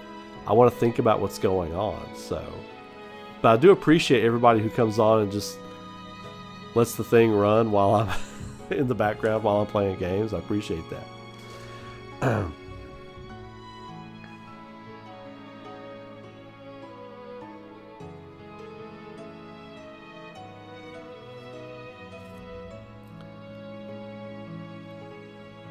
Yeah, I like to have a spot where people can come and hang out and just chill, you know, like, so I can talk to you all and I can, you know, hang out. It's fun for me. I missed this. I really did. A lot of people thought I had abandoned this space. I was like, no, I really want to get back, but I really have to focus on this one thing. So I appreciate the hell out of you all. So learning Blender 3D, trying to make my animation dreams a reality. Well, it's a lot of hard work, it's a lot of patience, and it's a lot of sacrifice, but you can do it, trust me. I have a lot of white hair that I didn't have before I started animating my show. So, if that tells you anything. I used to have luscious brown locks. I did dye my beard. I have been dyeing my beard. I'm thinking about dyeing my hair just because, like, it's patchy white. It's not like natural in places, and my beard is real patchy white. I keep it on the chin because I think that looks good. But I have been dyeing my beard dark again, and I'm getting ready to start dyeing my hair back to its natural color, just because it's like blotches of white here and there, you know. I aged myself, man. It's like my cellular degradation has begun. Help me, touch of gray.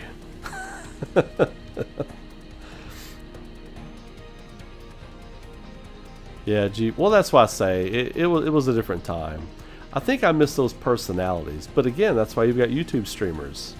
What I would love to do is, I wish there was a way for a bunch of us YouTube streamers that people enjoy to just have like a weekly show where we just kind of come together and do a show, and all of our personalities kind of mesh, and we get to hang out with you all in one space. That's the dream, really. I tried to get something like that off the ground about 2 years ago, and me and the other people, we just couldn't make our schedules line up. But hopefully someday, maybe before the end of this year, maybe we can make something like that happen. But we'll see. We'll see. That era was so good, it really was. I'll still go back and watch episodes of X-Play, old GT times, and Attack of the Show, just randomly sometimes, and I'll go, oh man. And I follow some of those people online, but I don't think a lot of them post anymore. Gonna have to get to bed soon. Oh dude, I feel that. What if a small Wutai fleet attacks the Shinra occupied Highwind, so plane parts are raining down through the cloudy blizzard above? That'd be interesting. There's so many ways they could go with that. Expect that you even do that. Streaming and playing a game you're actually super into has to be tough, dude. Jesse, it is. It is. Especially when you want to interact, you know. Some of the big streamers, I don't know how they do it. It's like they have two brains, you know. It's hard for me to separate those two things. I'm still loving Expedition 33. Spend any time I can on it at the moment. I've been grinding. I need to get back on the story path so that I can. I'd like to stream it more tomorrow night. Actually, do a little conversation and then stream it a little more tomorrow night. That's what I'd love to do. We'll see what time I get off work. Get lost in the glacier and get stuck. Yeah. Expedition 33 is absolutely worth it.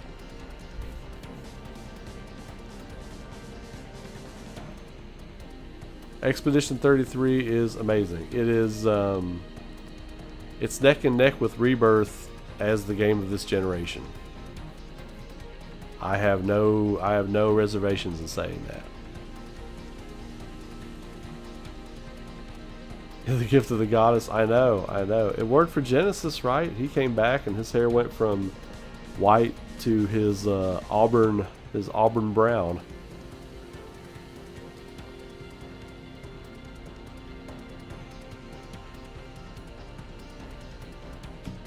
Hey, you're welcome, ET. We'll see you again around these parts.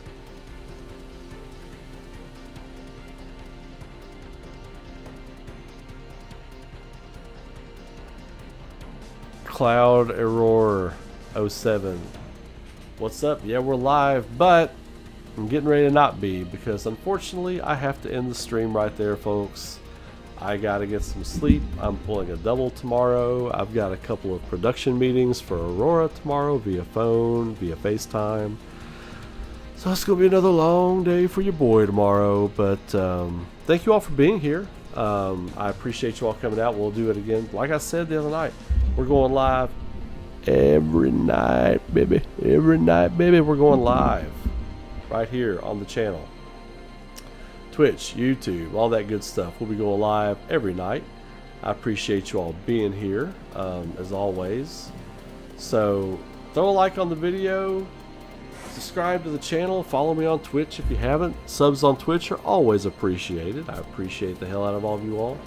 And until tomorrow night, you all have a great... In Spain, it is 7 a.m. Cloud, what's up? Y'all, well, yeah, you're on the other side of the planet. But I appreciate you nonetheless. So you all have a great night. Be safe. Be good to each other. Keep rocking. Y'all know how we do it around these parts. And I will catch you all tomorrow night. I'd like to be on around 9 o'clock tomorrow night, but where I get off late, it's probably going to be 10 or 11 again. But my goal is to get on at 9 o'clock each night, so it's not too crazy late and I can go further. So anyway, thank you all very much, and I will see you tomorrow night. Take care.